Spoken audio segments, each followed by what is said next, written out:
This podcast is brought to you by Guiding Growing Minds, a social enterprise that aims to give all children the best opportunity to reach their potential and succeed in living rich and meaningful lives. Well, Dr. Billy Garvey, that is episode 99, our love reflection episode, a huge episode. So much shared by our community, which has really, truly made this one. What are people going to learn? It's a bit of a love letter to the PCP community. Hopefully some really helpful stuff as well. But there's a bit of cathartic crying from both of us and no apologies for it. Zero. And we just love all of you and thank you for the amazing journey that we've had over the last 3 years with you all. Yeah, as we said, this is our last studio episode for the year. So coming out in a couple of weeks now, late November. But we obviously have the live episode coming up, and as we said, we're going to put that up if we think it's works and whatever. But then Billy's then touring me for the next 2 months,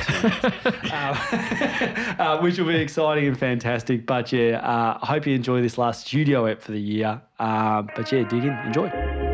Hi, I'm Billy, a developmental paediatrician. And I'm Nick, a developing parent. We're going to use scenes from iconic movies to talk about how we best support our kids. This is Pop Culture Parenting. Hey, don't let your mother smell that beer on your breath. She'll take it out on me. I don't want to see you again for the rest of my whole life. I don't want to see anybody else either. Who is your daddy and what does he do? Just use your best judgment. We trust you. Good morning, Dr. Billy Garvey. How are you? I'm good, mate. As usual, I'm just sliding into the finish line or the start line. Starts the start, It feels mate. like I've already run the race. Yes. You already have. Well, you physically have already run the race. Yeah. I just went for a run with Melfi, and as I was venting with you, that it's always great when you're cutting it so fine that there's not a minute to spare, and Melfi's tied to me, running flat out and lunging at every cyclist that goes past. So I wouldn't tie a border real collie bit. to myself and try and run. It's a real bit. One day I'll get past her. I'll run quicker than her. No, you won't. No, true.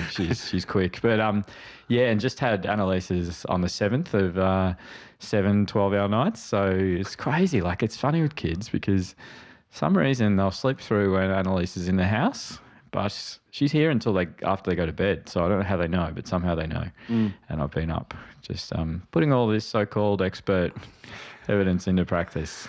I got to say, I tried to alleviate the pressure the other night and had you over for dinner. I was like, oh no, you're starting nights, it's going to be really tough. But then Annalise brought over the pie that the 8 of us ate together, and I was like, oh, Annalise doing nights isn't that bad. She does all the meal prep ahead of time. Well, that's the wild thing is that, she has more time on nights because she just does 5 hours of sleep and gets up, so she's a weapon. But no, it was beautiful, mate. I had the best weekend. I just got so much time with you. We had a lot of time together. It was awesome. No, and it was good to see her as well. From my perspective. Never enough? Never enough. And it was just gorgeous because we got to enjoy the kids together and And we'll talk about it a little bit this episode, but just that's one of the real joys in my life, as I've mentioned lots of times, is watching you and Evie particularly. She's just got this beautiful bond with you, and we know that's really important in all kids' lives to have those non-parental adults. You're probably you and the amazing woman that looks after them are the two next kind of rung people in their lives, which is really amazing that it's someone. We're lucky. As amazing as you. And speaking of how amazing you are, I haven't told you this yet. You're not going to believe it, but you didn't make the final cut. But we got an email come through to Guiding Growing Minds. You were nominated for Australian of the Year. Oh, Promise. How cool is that? I'm sure it was a PCP initiative. It's probably my mum. Thanks, Mum. Yeah, she goes in as an alias. It's just this guy who I've only known him for a little bit, but yes. Thank you. I don't know what to say to that. Well, it's amazing. I love that people get to share how much I love you with listening to the pod and all that stuff. So it's this beautiful thing, and you're truly talent now. I think we found a way to make it keep going, but I'm worried that a ride is going to slide in for the 2025 season. I've got a temperature window that the studio needs to be in. I'll tell you what, I've gotten through this 3 years of this. Let me tell you. Only yellow M&Ms. I'll be happy with a piece of bread. I know, God. But no, what an amazing journey. And that's kind of what we're going to celebrate now. Very quick call out for we still yet to find the right sponsor for the live. That's looks like it might just slide at cost, cover the cost, but it'd be really cool to do some additional stuff if we could do that. And our point, like a lot of people are sending in like our help. A lot of people are like, Billy, I'll come around to your house and help, which is amazing. But I'm just trying to make everything sustainable because I think this is more meaningful than the clinical work. The problem is it's just so much time and money has gone into it and continues to that it'd be nice to make this kind of work. So please, if you're interested in being a sponsor for the live show or doing more with us, especially corporates that are aligned to us, reach out to info@guidinggrowingminds.com. The amazing Terry will field all of that. Who's a board member. She's unpaid and she's a board member that stepped into it. So she's phenomenal. But yes, so EP 99. Huge. Lots of people like the movie. Yeah. And it's lots of people loved Interstellar. I love Interstellar. Lots of love. Lots of love. It's funny, I always get to sometimes when I do something like, oh man, no one's going to have any questions. And then, I think it took me from about 7 p.m. till midnight last night to cut it down from about 40 questions to I got it to 8. But and that's 40 just on the first cut through, right? Yeah. Yeah. And I even texted you to say that I've cried 3 times already 2 nights ago reading them. I think I was about 10 questions in. I know. So these are the best questions that haven't made the cut. There's going to be there's some phenomenal stuff that's come in, but what we're going to talk about is some amazing reflections and some really interesting short questions and some phenomenal long questions. Brilliant. But as always, we should start with the polls from Instagram. So if you're not following us, follow us. You can participate in the polls anonymously each week. Each fortnight. And people might notice I was a day late. I was like having dinner on Tuesday night with the kids. I was like, oh my God, I forgot the polls. So, sorry about that. I got into these polls this week. I'm not sure if you saw. I did see, mate. It's gonna come up. Oh, is it? Okay. Hey, so we asked people, did you feel unconditionally loved growing up? 55% of people said yes. Yes, so 55% of people said that they feel unconditionally loved growing up. Yep. So it's a lot of people that didn't feel that. Yep. I suspect you felt that. I felt that, yep. Yeah. I might hold my answer until there's a really great one that's come through in a long question about that. But yes, next one. Next one. Do you feel unconditionally loved now? 36% of people said no. 64% said yes. You're a yes to that? I was a yes to that. Yeah. I reckon you got multiple sources. I think, I feel like it. I didn't want to think too hard on it, to be honest. I was like, I didn't think deeply. But I do. I mean, I feel like you've got an amazing family, but you've also it's quite funny. Listeners might be surprised to hear that in our social group, you're kind of, even though you're like 6 to 12 months older than us, you're kind of seen as the father figure. I look 6 to 12 years older than everyone. Look like a grandfather figure. You just need a better skin tone, mate, like me. That can tolerate better everything, mate. There's a lot of upgrades to happen. But no, I think you look perfect. And then final. Do you think your child feels unconditionally loved? 90% of people said yes. Massive shout out to the 10% of people that said no, because we're going to talk about, those are the most important people who listen to this app, about how do we practically do that. So lots of questions about and that. That's what we've talked about, just reflecting upon the first step. It's like, as you say, you haven't met a parent that doesn't, love their child, right? But it's whether the child feels it. Yeah, it's really important. Do you know, I had this conversation recently where a colleague reached out to me and said, Billy, I just need to give you some feedback. Some of the stuff you're doing is really great, but I've got one friend who finds it really hard to listen to you talk or read your book or anything like that. Because they're like, I haven't spoken to them, I offered to, but they're like, we've got an adult child who's just awful. This is not my words, who's just awful and a really bad person and all this stuff. And your content and what you to say makes us feel like it's our fault because we've done something wrong. because that's how he's landed. And I was like, oh man, no, like, you know, we're going to talk about this, but unconditional love is not enough for a lot of kids, especially if they're not picking it up. And I don't want to ever feel like, love will fix everything. Yeah. Because, I meet lots of kids that are really struggling that do feel unconditional love, because there's other things. And that's why we have however many topics in the back catalogue and hundreds more to do in the future. Because love is not enough on its own. It's just, if there's only one thing that we can refocus and aim for, it's that. Right. So, okay. Yeah, get that right. So but a really important thing. I think that you can parent perfectly and your kid can still really struggle because it's not just the responsibility of parents to guide kids through. And my thing is, I'm a developmental pediatrician. As a clinician, I find the reason why, and I can always find it. I've never gone, oh well, I'm stumped. See ya. Yeah. Good luck. I just journey, and sometimes it takes me years. Like, we've got to be honest about it. And that's what the hard thing is for our fellows. They only do 12 months with us. And we were saying to them the other day, actually, you don't get the best bit of this, which is journeying with these kids and then seeing the kid who was like a nightmare that no one wanted around them. We're going to hear some longs about that. Right. And they get to the point where they're this amazing human that kind of shakes your hand and, it's pure joy. Like as I said last time, I love what I do. Yeah. I absolutely love it. I'm very lucky that I've done lots of different jobs, some of them pretty awful. But this one I walk in and I'm always happy to be there. And it's just amazing that I get that feeling. Brilliant. Hey, Billy, we're going to duck straight into some reflections from people, and you are going to kick things off today. Yes. So we're going to take it in terms of this, and then just because you have to read all the long questions. Hey guys, I've written this email 1,000 times in my head, but it's a lot harder putting a metaphorical pen to paper. I should preface this by telling you that I'm under the care of an attentive medical team, including an amazing psychologist who I see twice a week. I can't thank you enough for the journey you're taking me on.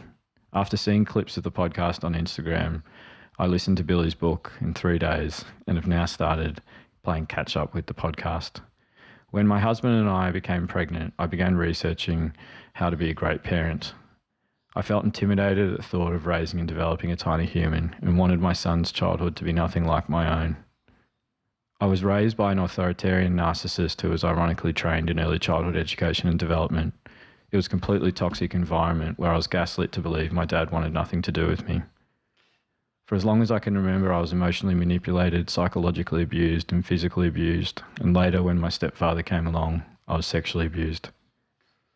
I have little to no memory before my teenage years, and what I do remember isn't pleasant. My psych describes it as horrific, but I don't know any different, so for me this was all normal. Hearing you talk about love with such passion made me realise that all the emotions I should feel about my childhood are missing. I feel empty. I'm numb. Is it possible I was raised being told this was love, but in fact there was no love at all? As you spoke about, I've gone on to developing crippling mental health issues. And as those in my life describe, I'm undiagnosed, but we're pretty sure I have ADHD. This was always treated as a behavioural problem growing up. To add insult to injury, my husband and I were injured in a car accident during my pregnancy. Due to the injuries I've sustained, I'm in constant pain, I haven't returned to work, and I rely on others for physical tasks. I now realise the option to have the second child I dreamt of has been taken away from me. I'm a textbook example of what you discussed in the last show. I'm deeply hurt by criticism and tone. I have low self-esteem. I deal with conflict by dissociating myself and running away, and I distance myself in fear of being hurt. Determined to be nothing like my mother, I entered motherhood with a deep eagerness to learn. I've turned to podcasts and books to guide me in nurturing, developing and loving my son. Billy, please know that your work has incredible value. Your podcast is empowering broken parents to raise a generation of remarkable children who will know their worth. They'll have healthy relationships with emotions and will thrive in their life as a result. The thought of our children's generation raising their own children with all the tools and support we didn't have warms my heart. I deeply thank both of you for that. And this thanks will never be enough. Billy, you talk with such passion and engagement. It's such a gift. When you combine that with Nick's relatability and desire to learn, it's no wonder you've ticked over 100 episodes and sold out a live event. The warmth between you is so genuine and infectious. I wish I had a friendship like yours in our life. Without PCP, this cycle breaking of generation trauma would make a difficult task that much harder. I now find myself leaning into and loving Mr. 3 when he has big feelings instead of the reflex reaction of anxiety, tension and yelling. I need you to know the lives of 3 people in this house have been changed because of you. I still ask myself daily if I'm going to ruin this little boy. How can someone as damaged as I am break this cycle of generational trauma? How can I possibly teach another human being to manage their emotions when I can't? But at least I know now where to turn when I have questions. God. So yeah, it's just there's going to be some really powerful ones and probably crying a fair bit. But yeah, to that single person, anyone else out there relates to that, we will do it together. And that's one of the big important podcast journey components, because I relate to so much of what that person's saying, and I will do it with you through this and other ways. Yeah. The little boy sounds pretty lucky to have her. Yeah, amazing. Yeah, ooh, okay. That's going to happen a few times. There's some phenomenal vulnerability that comes through. Yep. Okay, I'll just get going. Dear Doctors Billy and Nick, firstly, huge congratulations on almost reaching 100 episode mark. What a phenomenal achievement. I wanted to reach out and say a huge personal thank you to you both. I'm a recently qualified counsellor in my late 20s over here in England. Through coincidence, luck, serendipity, both my placement while I finished the final year of studies and my first year of paid work as a counsellor was working as part of an organisation that provides free one-to-one therapy for young people. This was a role I felt honoured to have been chosen for. Incredibly privileged to have fulfilled, and has made me a better person and counsellor for having had the opportunity. However, as to be expected, when taking your first tentative steps in a new career, I often felt overwhelmed by the task at hand. Your podcast has been a constant companion throughout. I would listen on my commute into work or my walk home, and so often the moment at the end of the credits that says, "Just use your best judgment, we trust you," would catch me just as I was having a crisis of confidence, thinking, good grief, should I already know that? And I would feel naively reassured. That's your favourite quote from the intro music. Oh, yeah, I know. Thank you. Just use your best judgment, we trust you. Yeah, you and I back and forth on that. I fought for that. It's the only thing. You're wrong, but that's okay. It feels good. Sorry, back to the question. Back to the comment, sorry. But what your work has consistently reminded me of and reinforced within me is that the connection with your young people was the most important part of the work. It is so easy as a new therapist to get sucked into feeling the XYZ theory or technique is the key. But having connection as my North Star helped me slow down and build a relationship with the young people, which inevitably made any technique I would use more effective overall. Looking back, I could now offer you hundreds of small examples of how that guiding light made my work better. So sincerely, thank you for all of that. I also want to extend thanks to the PCP community. It was easy in that role, spending so much time hearing the perspectives of young people, to feel frustration towards parents and other adult professionals in their lives. Hearing the stories so bravely and vulnerably shared by the community and yourselves helped me better understand the challenges from a parent's perspective and extend empathy their way too. Beyond that, as yet, I don't have my own children. Maybe they will become a part of my life in the future. I still have some time to think that through. But what I do know is if I do become a parent, or as when I become an auntie, grandmother, who knows, I will arrive to those roles with everything I have learned from the episodes in my backpack.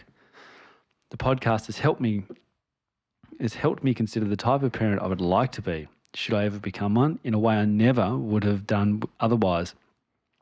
And what an incredible gift that is. I recommend your podcast far and wide and will continue to do so because it is excellent. You've cultivated an inherently hopeful, supportive, caring environment and community, which you have done by leading by example.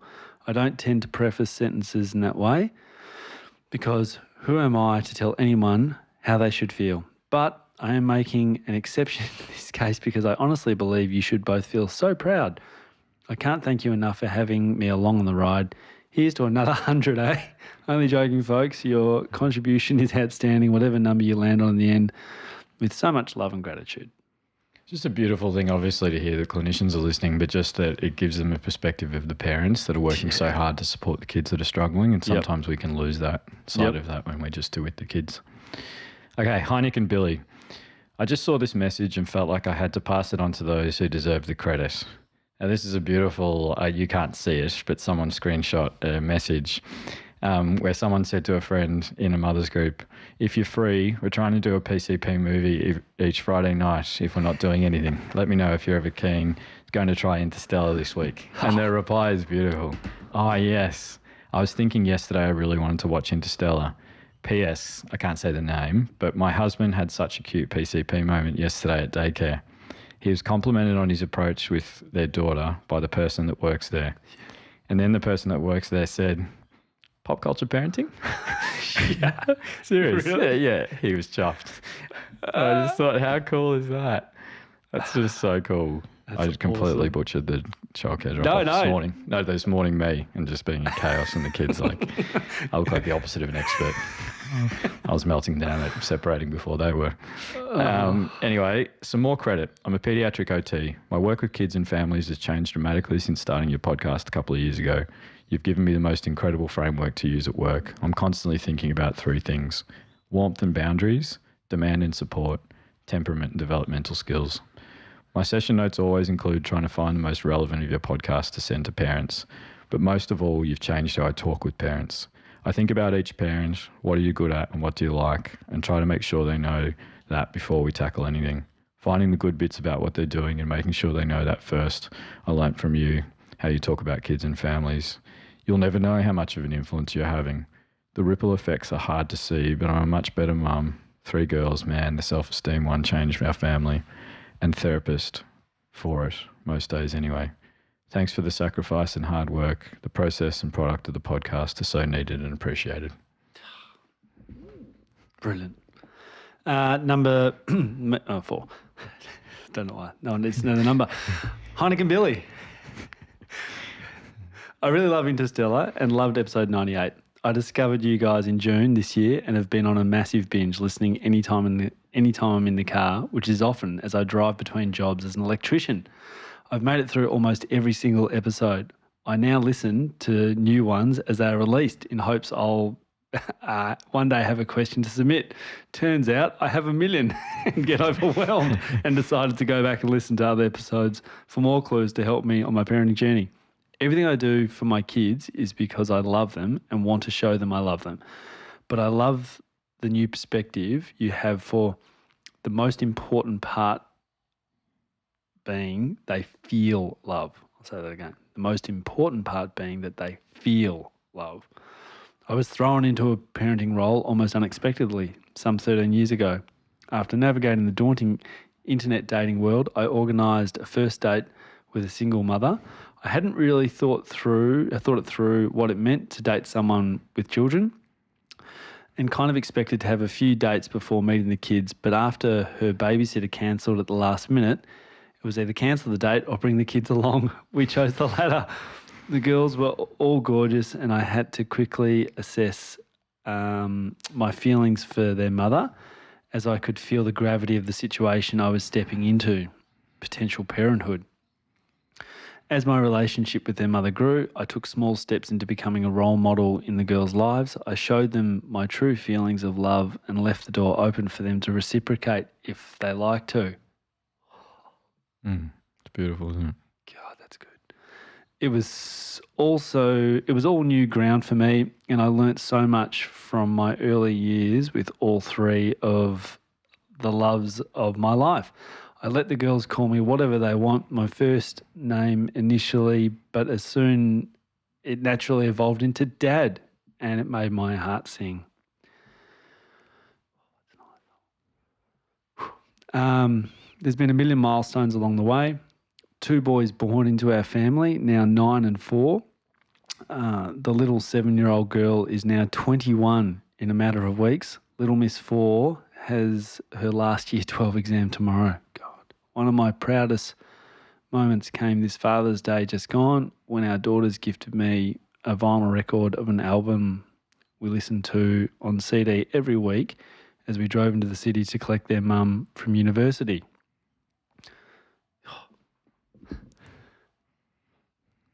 beautiful, mate.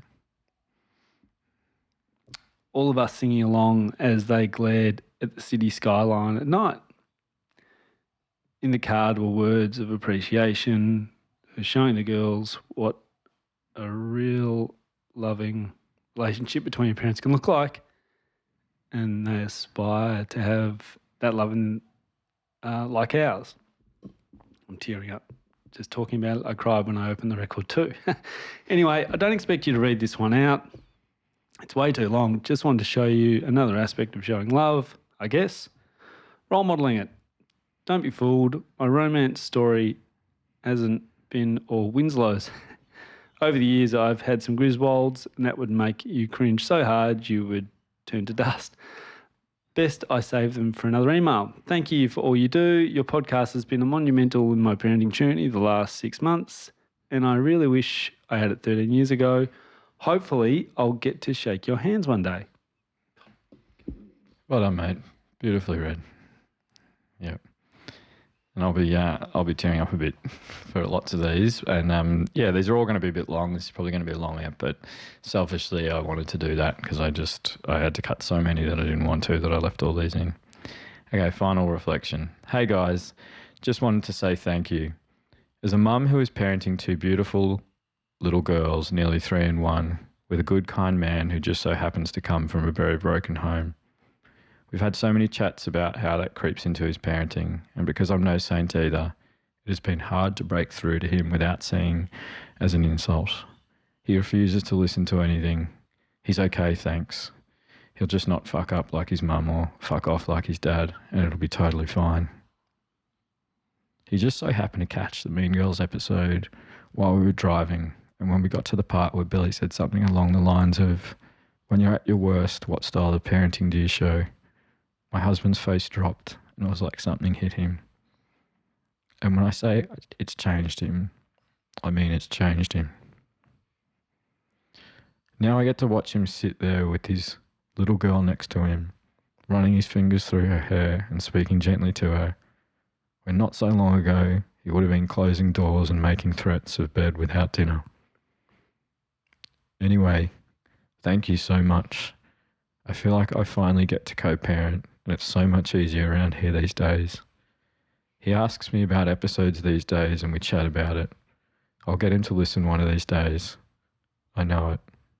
Cheers. Tough start. I'll go up for the tissues. 1 second.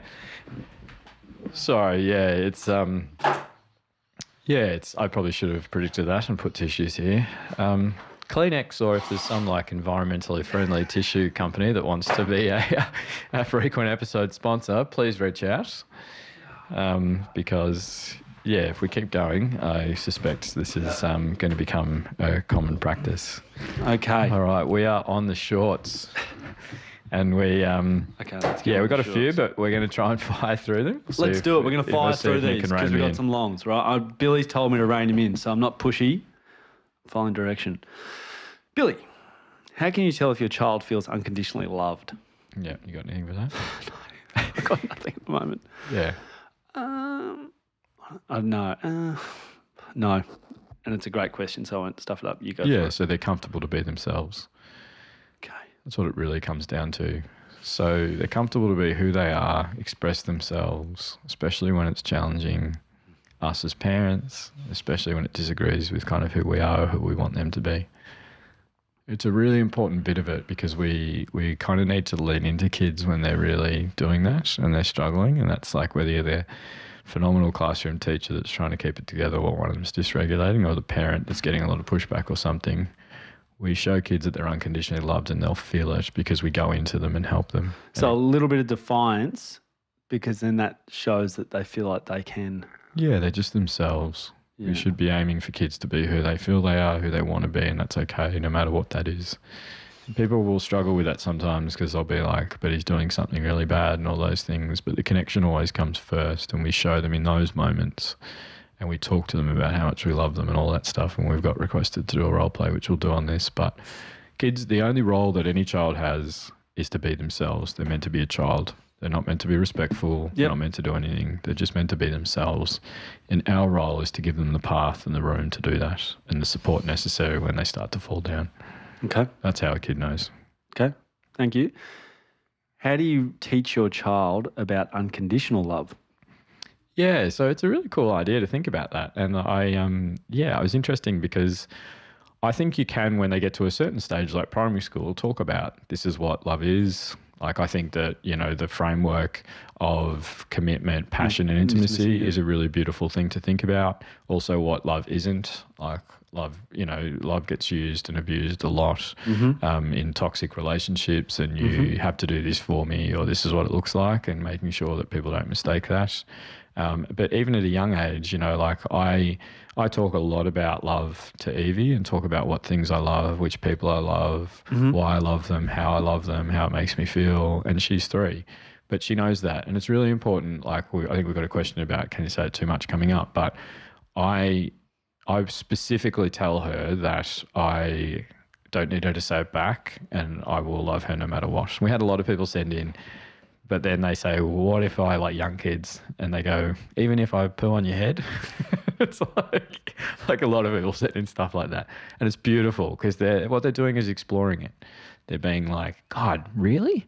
And they get so excited when they kind of conceptualize that and go, oh man, this person's like going to be here for me no matter what. And that's what we want our kids to feel.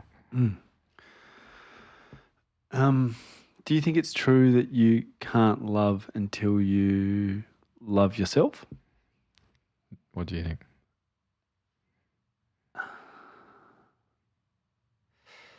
No. Yeah.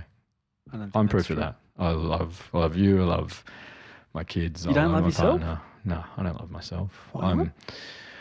Lots of reasons, mate. Okay, That's a whole 2 eps. But but just because there'll be a lot of people out there that feel like that too. But I'm still stuck in ways that don't serve me, and I've had reinforcement of like my deepest fears that I'm not enough and that I'm never amount to anything and all that stuff. Like, I recently, interestingly, about a year back, I don't know if I told you this, but one of the people who like severely bullied me reached out and was like, oh, the podcast is amazing, and like giving all this. And I think in my mind I'd kind of been waiting for that day a little bit, and it was like, because I'd known that from a high school reunion that one of my mates was like, oh yeah, this bunch of people I went to high school with, they just couldn't believe that you'd amounted to anything. So I didn't go to any graduations or anything like that. And when that message came through, it took me about a week to just like reply back and say, hey, thanks, I hope you're doing great. And that was like a real healing process for me, to not like ignore it or say something nasty back.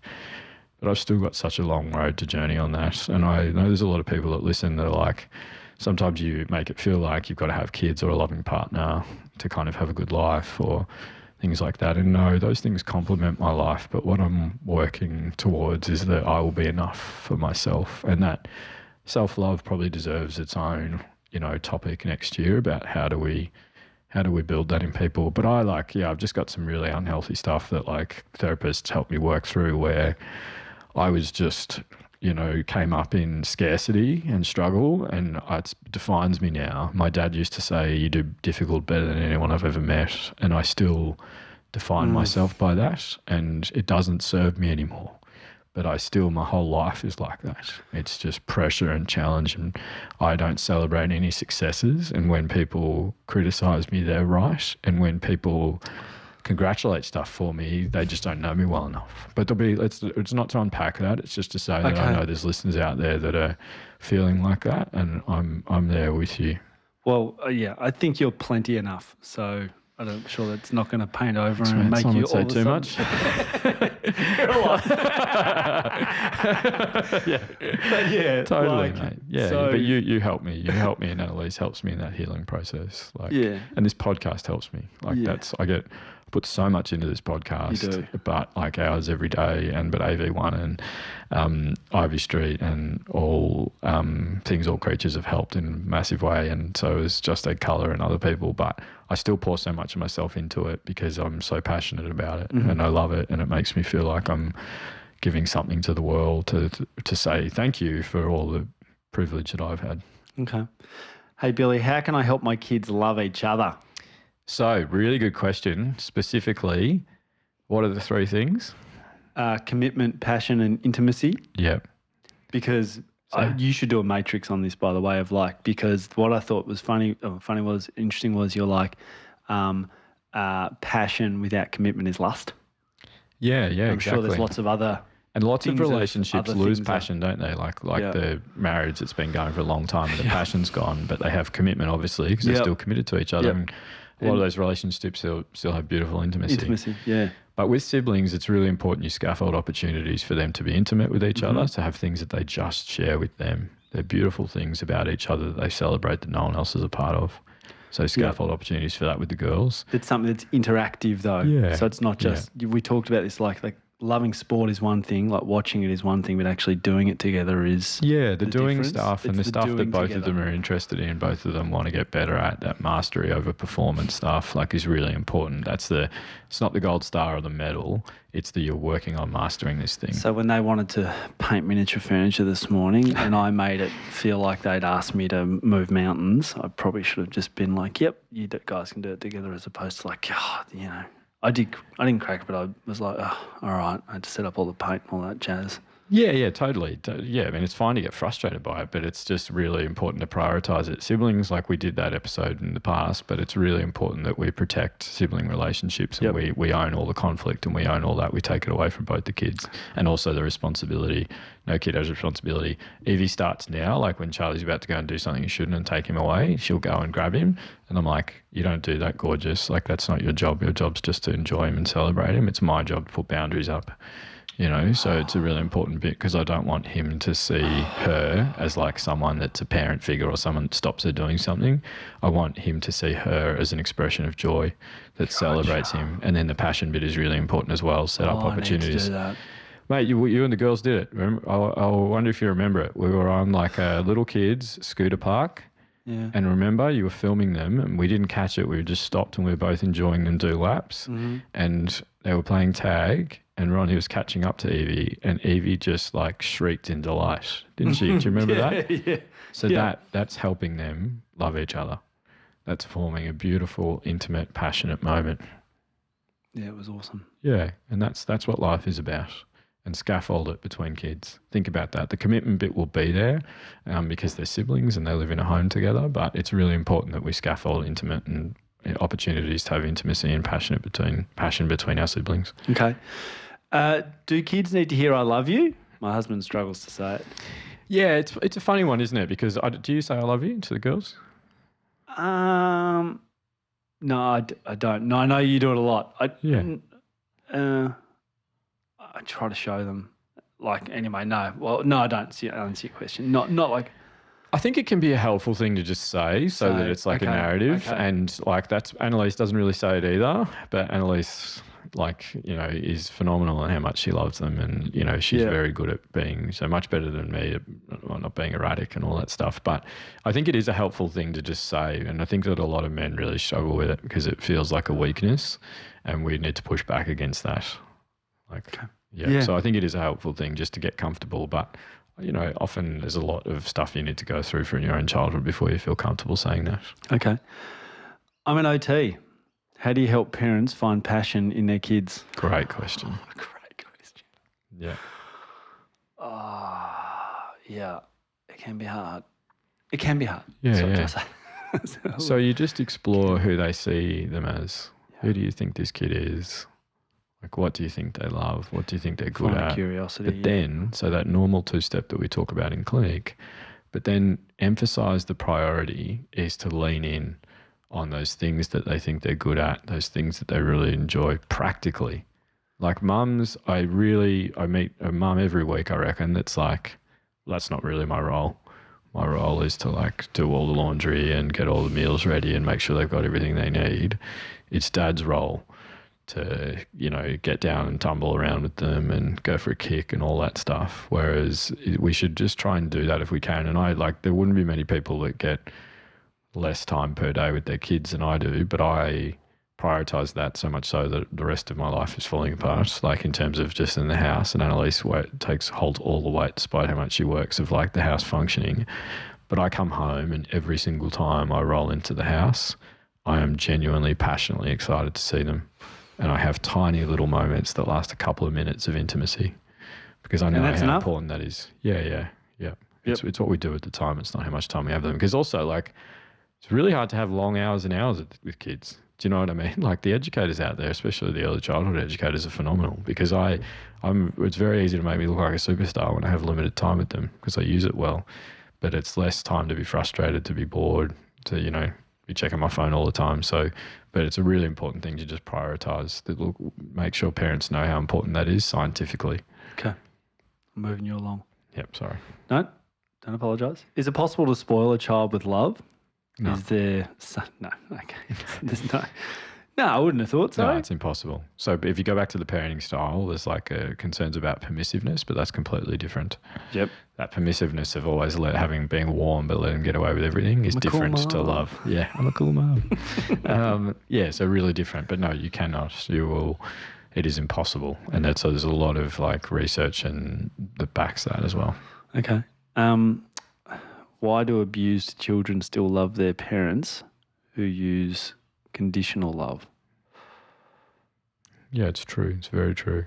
We meet those kids in clinic all the time. Wow. Why is that? Because they're grasping for it? Yeah. So we're wired. We're built anything to find connection. That's why the kids who are abused still reach out for love, and that's why the kids who, you know, have been left out of school or whatever are reaching out for really unhealthy social relationships and breaking into cars and stuff like that because they just want connection. We are wired to seek connection and to seek love, and love is the highest form of connection that we experience. Sorry, go back. So they're breaking in to do stuff because they're connecting with other people? They don't want to steal the car. They want to be connected to people. They want people that love them and value them. But it's a really heightened connection to do it with someone else, to steal something or steal something. It's more just that's the activity that scaffolds the opportunity for me to have this real connection with someone because I never had it at school. I didn't have it at home. And these kids find each other out in the community because of how much they see connection. Because they don't have any connection elsewhere. Yeah, that's what they prioritise over being right, breaking the law, hurting other people. That's where it comes from. Right. Okay. That's where the answer is. Yep. Help them find healthy love and connection in school communities, in extracurricular activities, in the home. Okay. Go on. I didn't grow up in a hugging household or words of love household, and I find it really difficult to connect with my kids naturally. They usually request cuddles. Yeah. What do you like? I'm affectionate. I think I'm affectionate. One of them doesn't mind it. The other one's a bit like... Yeah. So, yeah. Yeah. Yeah, I naturally lean into that, and I really like that. And yeah, I just have these beautiful moments where, and Evie pushes back against it a bit. Like she's like, I don't want kisses, I don't want cuddles, you know. Yeah. And I'm playful about that. I don't force it on her, and I respect her, and I'll, you know, back off a little bit, but I will talk about how much I just love doing those things. And Charlie, I have this beautiful thing with him at the moment where he completely preferences me, he sees me, it doesn't matter if it's his mum or anyone else.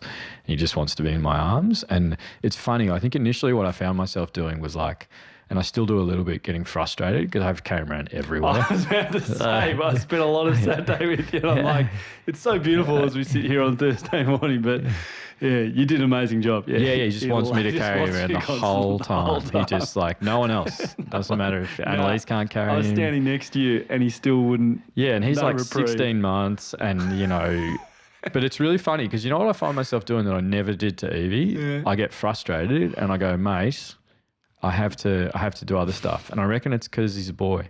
I reckon it's because I'm seeing him subconsciously as a boy and I'm kind of giving him this pep talk that he can't understand. So what I've caught myself in the last like 48 hours and I had this moment where I was just like there with him, nuzzling into him and just, you know, about to put him in the bath, but I took 30 seconds to just cuddle him and nuzzle into him. Yeah. And he just did the same back and it was amazing. And I need to really do that with him because he's a boy. Yeah. Cut yourself some slack as well. Can I give you one thing? I think like when that second kid comes around, right, you're a lot more fatigued. The time's divided. You got to switch gears between them. And you were holding him for 4 hours on Saturday or 3 hours when we were in the park or 2 hours. But hours there. And it was hours. It was like, I can see how. Like, it's not just one now, there's two. Yeah. It's lucky these muscles aren't painted on.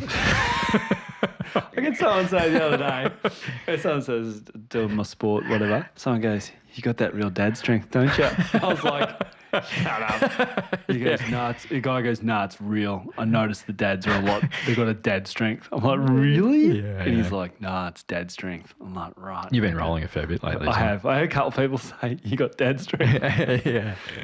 Anyway, hey, Billy, when did you know...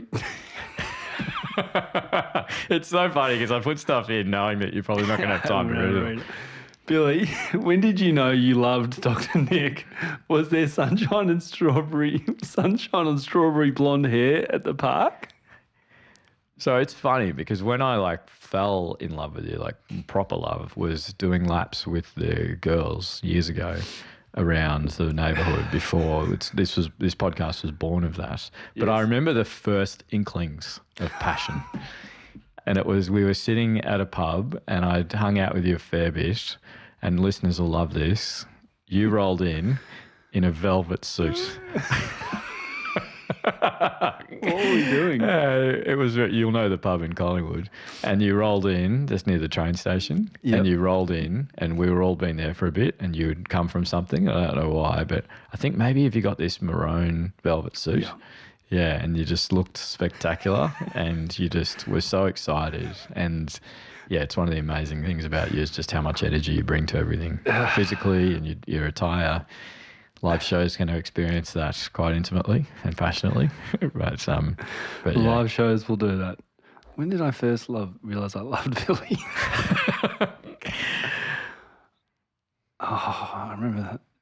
I knew I loved you even when you ran away from me one day for the second time. That sounds like I've had a tantrum. I was like, let him go. He's just expressing. I'll let him go. He's expressing his speed and it's running away from me. Billy used to leave me on runs because he'd run so fast. I remember that day, and 7 hours later, you texted me and said, I've just got home. Thanks for the run. You blitzed. In my defence, I think I was running late to something as usual. Side of the highway stuff. Hey, is it possible to approach your parents about not feeling unconditionally loved in childhood? Yeah, so from personal experience, if you do that, don't do it because it'll repair. Do it because you need to do it for yourself and be ready for it to make things worse. Because, that's the risk in that. And my personal story with it. But it's, you just got to be careful. This Hollywood thing of and I said I never felt loved as a kid, and then my dad hugged me back and said, I love you and I'm sorry. Yeah, that's just because you've gotten to that stage doesn't mean the parent has, and it's the parent's responsibility, not the kids. Yep, it is, yes. Yep. Hey, Billy, where do love languages come into it? Yeah, you love love languages. I'm into it. Yeah, find a framework, and I'm find a framework on some things. Yeah. I am. Yeah, you've given me the framework for love, and I'm like, that makes complete sense to me. And love languages, my partner's into it. Yeah. So that's her thing, and her family's into it. I'm like, great. Do you know this? Do we know where it comes from? Nah, sorry. Went on a tangent. Sorry. Look, the earth is flat. I don't know where it comes from. But I'm into it. I don't know, mate, but I'm into it. Do I need to know? Nah. No. Sorry, it's actually a nice part of the story. It's a Baptist pastor in the 90s who wrote a book about these 5 languages of love. Okay. So, and it's just his experience talking to people, which is fine. That's a beautiful, lived experience perspective to come from. It doesn't need to be grounded in science to help people. And if it helps you and serves you, it's great. I think it is helpful because it's some people are intimacy, some people are acts of service, all those type of things. And I think the beautiful thing about that is realizing that what does the other person do and what ways do they express love, and thinking that's probably how they will feel love as well. That's the important thing, because sometimes I'm not bewildered, but sometimes you're like, what's that behaviour? And then you go, they want me to do that. And then I go, can I do that within my reference? I'm into it, mate. And I'm like, yeah, actually, no, this will work. Yeah. This will work. And then I'm like, God, your sister gives the greatest gifts. Gifts and is one of the 5. Does. Yeah. And her dad does. And I'm like, this makes sense. Yeah. It just helps you make sense of situations. Yeah, but that's the best bit of it is how does that person give love? Because they would probably appreciate it coming back to them in that way. Yep. And hot tip, like if you haven't figured it out, mine is like I'm really into intimacy, like expressions of love and all that Yes. kind of stuff. And so that's how I like love coming back to me. I'm acts you know. of service. Yeah, totally. All I like. Yeah. Oh yeah, mate. You come in and realise I'm hot. You're like, you start cleaning. Start doing the dishes. Okay. Hey, Billy, last short. What is love? Baby, don't hurt me. Baby, don't hurt me no more. God, who asked that? So, well, just so you, those of you, the dozens of people that sent that in, that you're in good company because so did Nick. Oh, lots of people did it, did they? And the other one is, what's the other one? Yeah, there's another one. I can't think of it, but lots of people sent in another lyric about love because it's, love is just so important. Anyway, we are pretty deep in. We're going in. Yeah. Now, there's 8 longs. Yep. 8 longs, beautiful. All right, we're going to crack into them. Might move you along through the answers. Yeah, yeah. Not to be rude. I'll be all right? punchy. Yep. Okay. Yep. Yeah. Yeah, you will. I'm ready. You will. Yep, totally. Totally. I'm good. Hi, Dr. Nick and Dr. Billy. First of all, I cannot believe I have only just found you both and this incredible podcast. You've been doing it for 3 years, and I could have been learning all this time with my 6 and 3-year-old boys. So glad to have found you, though. Those 2 resilience episodes had me absolutely bawling my eyes out and gobsmacked at the beautiful vulnerability of your friendship and the pop culture parenting community. I feel like I have so much to catch up on. In terms of the latest episode, when Billy said about all the kids in clinic are loved but don't know it, gosh, my heart broke. To think I'm sweating over how much I love my boys, how to show it, how to love them properly, constantly, and maybe my boys don't feel it. I don't think I could think of many worse things as a parent. And I'm sure parents in your clinic feel the same way when they realise it too. So then I reflected about my own relationship with my parents. Apologies, this is going to be a long one. I became estranged from my mother at a young age, 6, because of a set of very traumatic circumstances involving her new boyfriend. My dad gained full custody, raised me and my brother from age 3 for me. From age 3, me from age 6. All on his own, unheard of in the 80s, though he did have his pick of the single mums in my primary school. If you ask me, did I always know and feel my dad loves me? And the answer is an unwavering yes. He was always there, still is. He is in the armed forces, which led us to move quite often, and him to work long hours, which meant school days we'd go to a neighbour's house very early in the morning. Then she would drop us to before care. Then we'd have aftercare as well. Often the first kids dropped off and the last kids picked up, always in holiday care in school holidays, but we were happy. We were loved. He gave up his career to take on multiple casual jobs to help manage being a single dad to be present more. So he struggled financially, but the love was unquestioned. He would do so much for us, never raised his voice, never shut us out, never make us feel bad if he had to pick us up in the middle of the night if we'd done something stupid. It's good. He was and is one of the best people I've ever met and known. My mum is a complicated character. She looms large in so many people's lives, and she's a person you'll never end up liking, even despite yourself. You will end up liking. You will end up liking despite yourself. We met again in my early 20s, and we've been trying to form a relationship over the past 20 years or so, and I've been making sure my boys get to know her too. Beautiful, vivacious, whip smart and funny. She is an intimidating force of nature and has faced and dealt with so much trauma that it could fill a book. She deals and has dealt with her trauma in good and bad ways and is not always kind to those around her, including her children. I've forgiven her for everything and told her so. I just got sick of carrying resentment.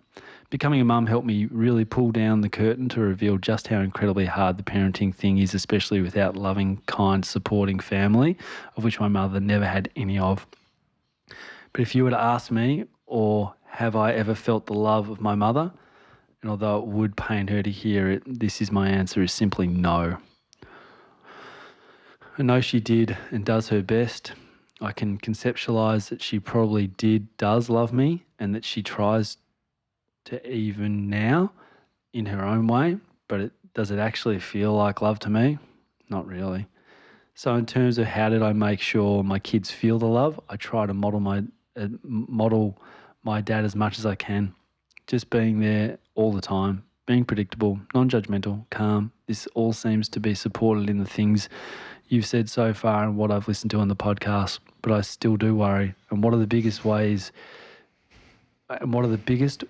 you see in clinic that message isn't felt? Okay, yeah, and so it's a question. What are the biggest ways you see that message isn't felt, Billy? I've always worried I'm not doing this parenting thing right and try to be easy on myself on things, but one thing I would really love to get right is them feeling and knowing I love them.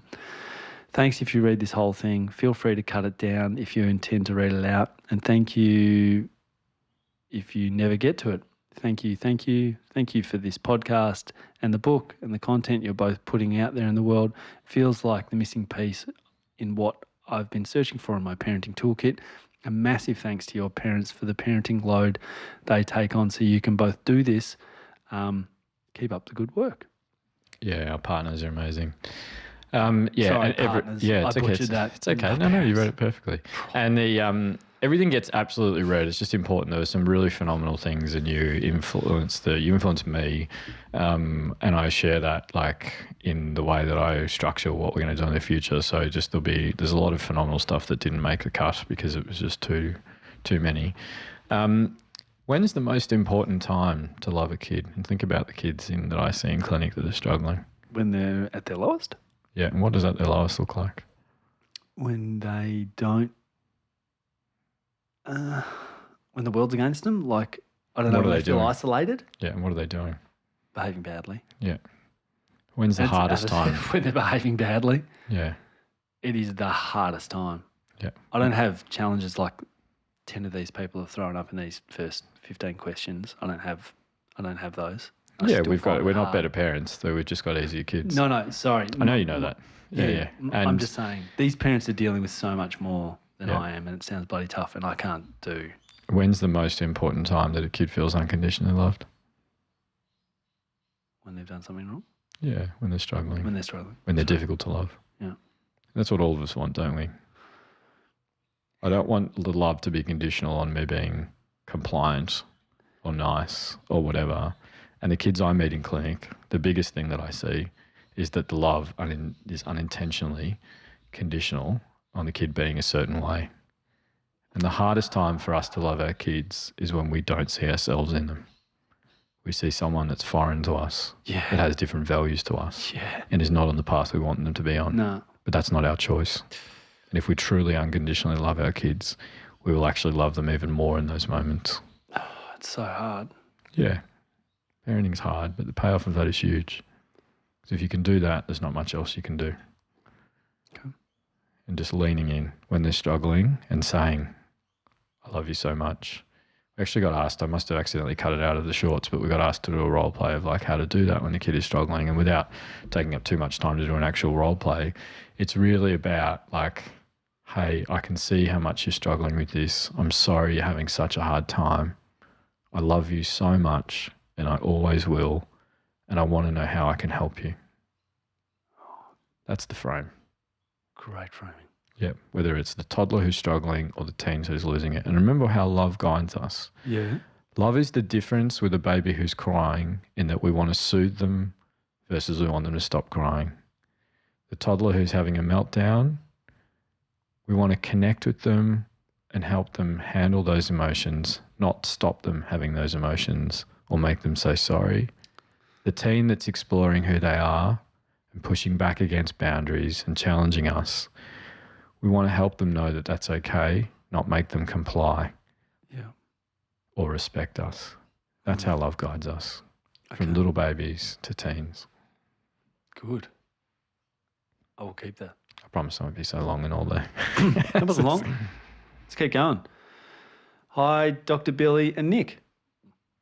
My doctor You're title, expecting Dick. my doctor Dr. Dick title's now. dropped that I haven't earned. That's great. Joke. First, let me thank you for your truly splendid podcast. I'm a relatively new listener, so I apologise if I misunderstood. And the below isn't actually in your purview, but I do hope it's relevant to the topic of love. I can attest, though, that while I'm new to PCP, my sister, a primary school teacher and mum of two, is a PCP superfan. My brief foray into the back catalogue leaves me with no option but to agree with her that your podcast helps us be better parents. My question: my son has just turned 3 and was recently diagnosed with autism. This didn't come as news to either me or his dad. We have suspected for a long time that he's autistic, and we went into the appointment with the paediatrician expecting to hear just that. What did shock me, though, was the way the paediatrician tried to explain the differences in socialisation to us. He described our son as viewing us, his parents, as automatons who are there to do his bidding, rather than as reciprocal social partners like other children his age would. Automate? So just like not a person, you're just someone who gets stuff for me. Right. They don't see us as, I 100% disagree with this, but what the person has said is they don't see us as people. They see us as just robotic things that do our bidding. Okay. I find myself having a visceral reaction to this suggestion. Let's be honest, at the moment, that reaction is almost rage. Our son is minimally speaking, so he cannot yet say, I love you, with his voice, and we can't really know for sure if he understands it when we say, I love you, to him. But he expresses it clearly to us in other ways. In no house is it made more apparent that love is an action than a house where one of the people can't speak, And we live that adage every day with and for our kids. While our son rarely, if ever, says mummy or daddy, he comes to us for comfort and refuses others when he is distressed.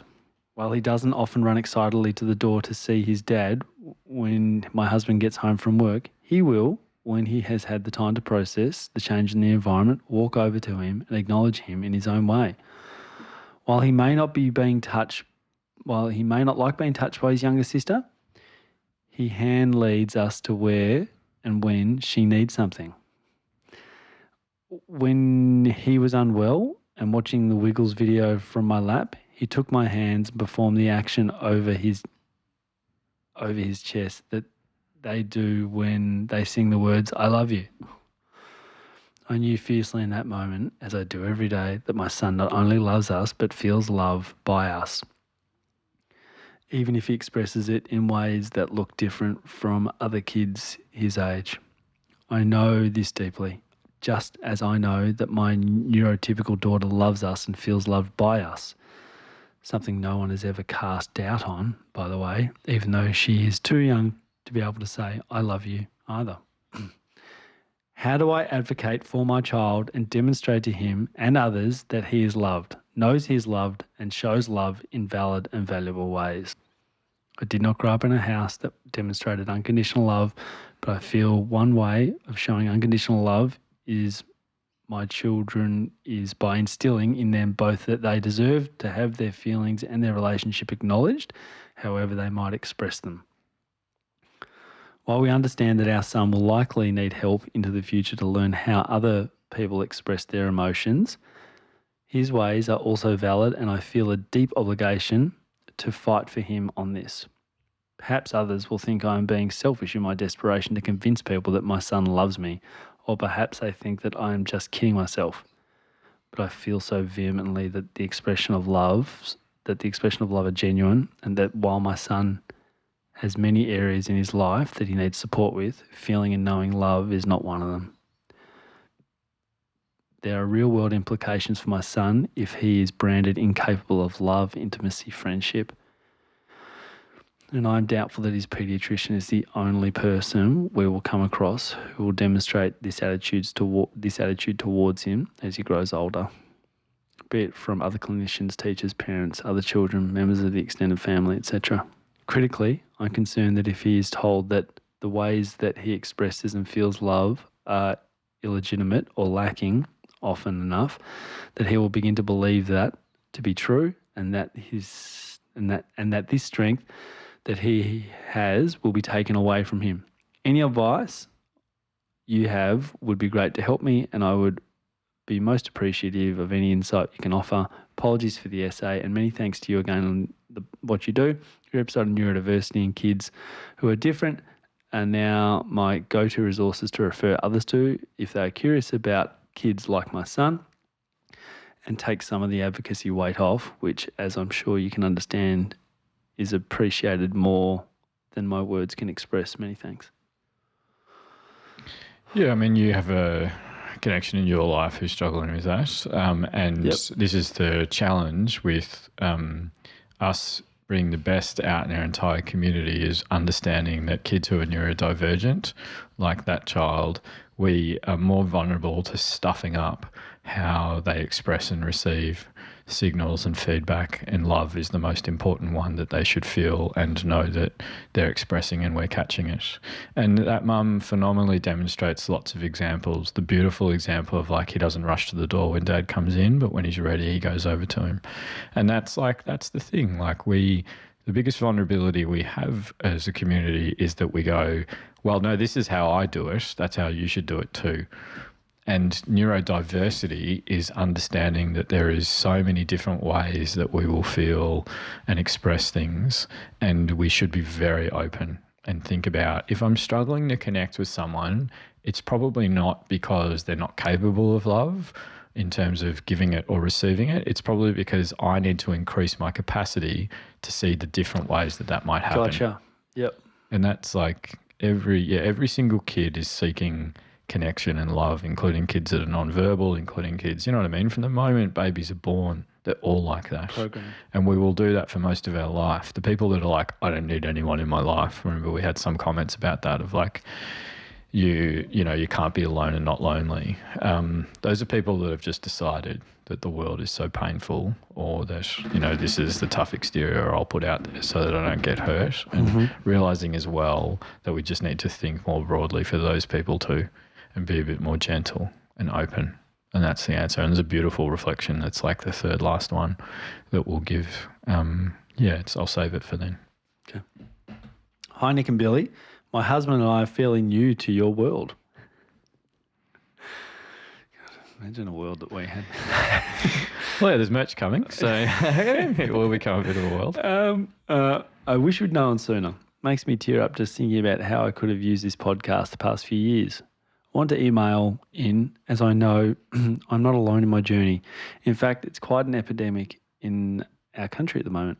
So I thought you might be able to help a bunch of mums all at once. I'm a mum of 6 incredible kids. They range from 18 months to 15 years. 5 from my first marriage and 1 from my second. My first marriage was a decade of severe domestic violence, and I have just come through the family court system.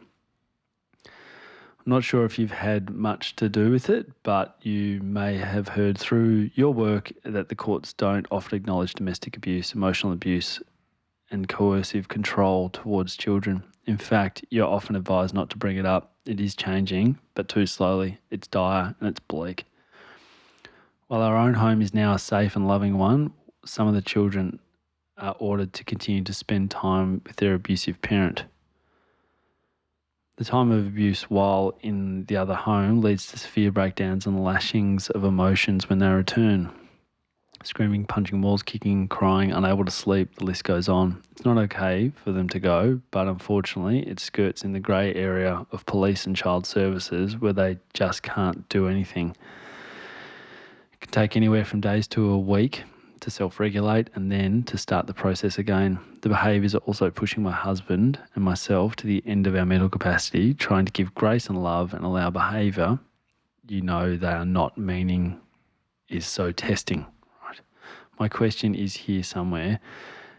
How can I tell my child I love them and then make them go somewhere I know isn't safe for them, somewhere they don't want to go? Every day I feel like I'm failing them in the moment. I'm failing to meet their specific needs. I'm failing to help them regulate. I'm failing to keep them safe. and I feel like I'm failing to make sure they know they are loved. I know this is a lot in a small email. We could be here for days breaking down specific areas, but any words of wisdom you can glean and hold on to through these tough years would mean the world. Because I know I'm one of 1,000 upon 1,000 in the exact same boat. Honestly, thank you so much for helping us find ways to be better parents. Every week I get the ping from my husband saying, new episode is out. It's changing our lives. It's changing our lives. It's changing lives. It's changing our lives. Oh, sorry, there's a bit more. Sorry. Second page. And while we also don't think the gambling sponsorship is the most on-brand option, I laughed so hard about that. I just know you've got some big backing coming your way. You're both bloody heroes. Thank you. We don't have to say that. Yeah. No, I shouldn't. No. Yeah, it's funny. Someone reached out recently. I didn't tell you this. And they're like, Billy, I'll hook you up with some tickets to the Laneway in the music industry. And I was like, oh, man. Nothing I love more than just dancing with people I love to amazing music. And I was tempted, but I sent back to him. I was like, I just can't do that. I should have said to you, do you want them? But I was like, I can't. And as you know, this PCP is like too precious. It's so much bigger than us. So I just, yeah. And they were like, oh, that's so great of you. I guess you won't have to answer any questions about being in the chairman's lounge.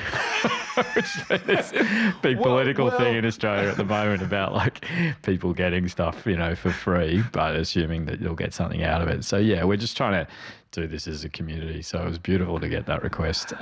So yeah, I have a personal experience. I went through the family courts and it was awful as a kid and it was very traumatizing, and I still have a professional experience with it where I see a lot of kids and I get subpoenaed to be a part of this stuff. It's awful.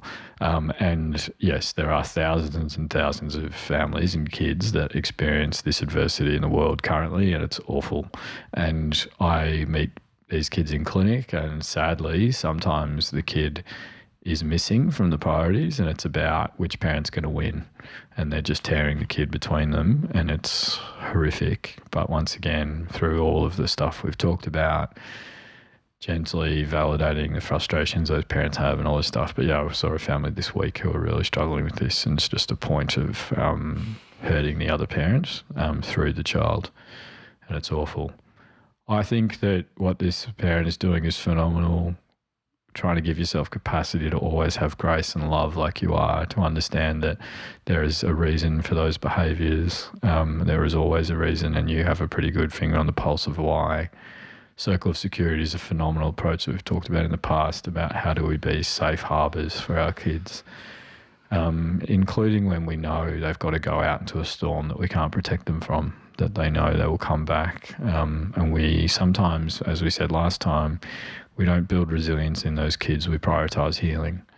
And yeah, think about what is my capacity to be a healing source for this child that is experiencing trauma. And we talk about developmental trauma. I remind the fellows a lot, like a lot of the kids we're seeing don't have a history of developmental trauma. They're actively being traumatized while we're seeing them.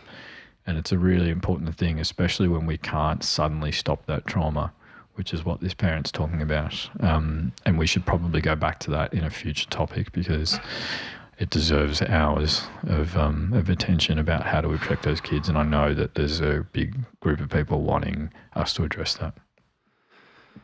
But amazing parent. Yeah.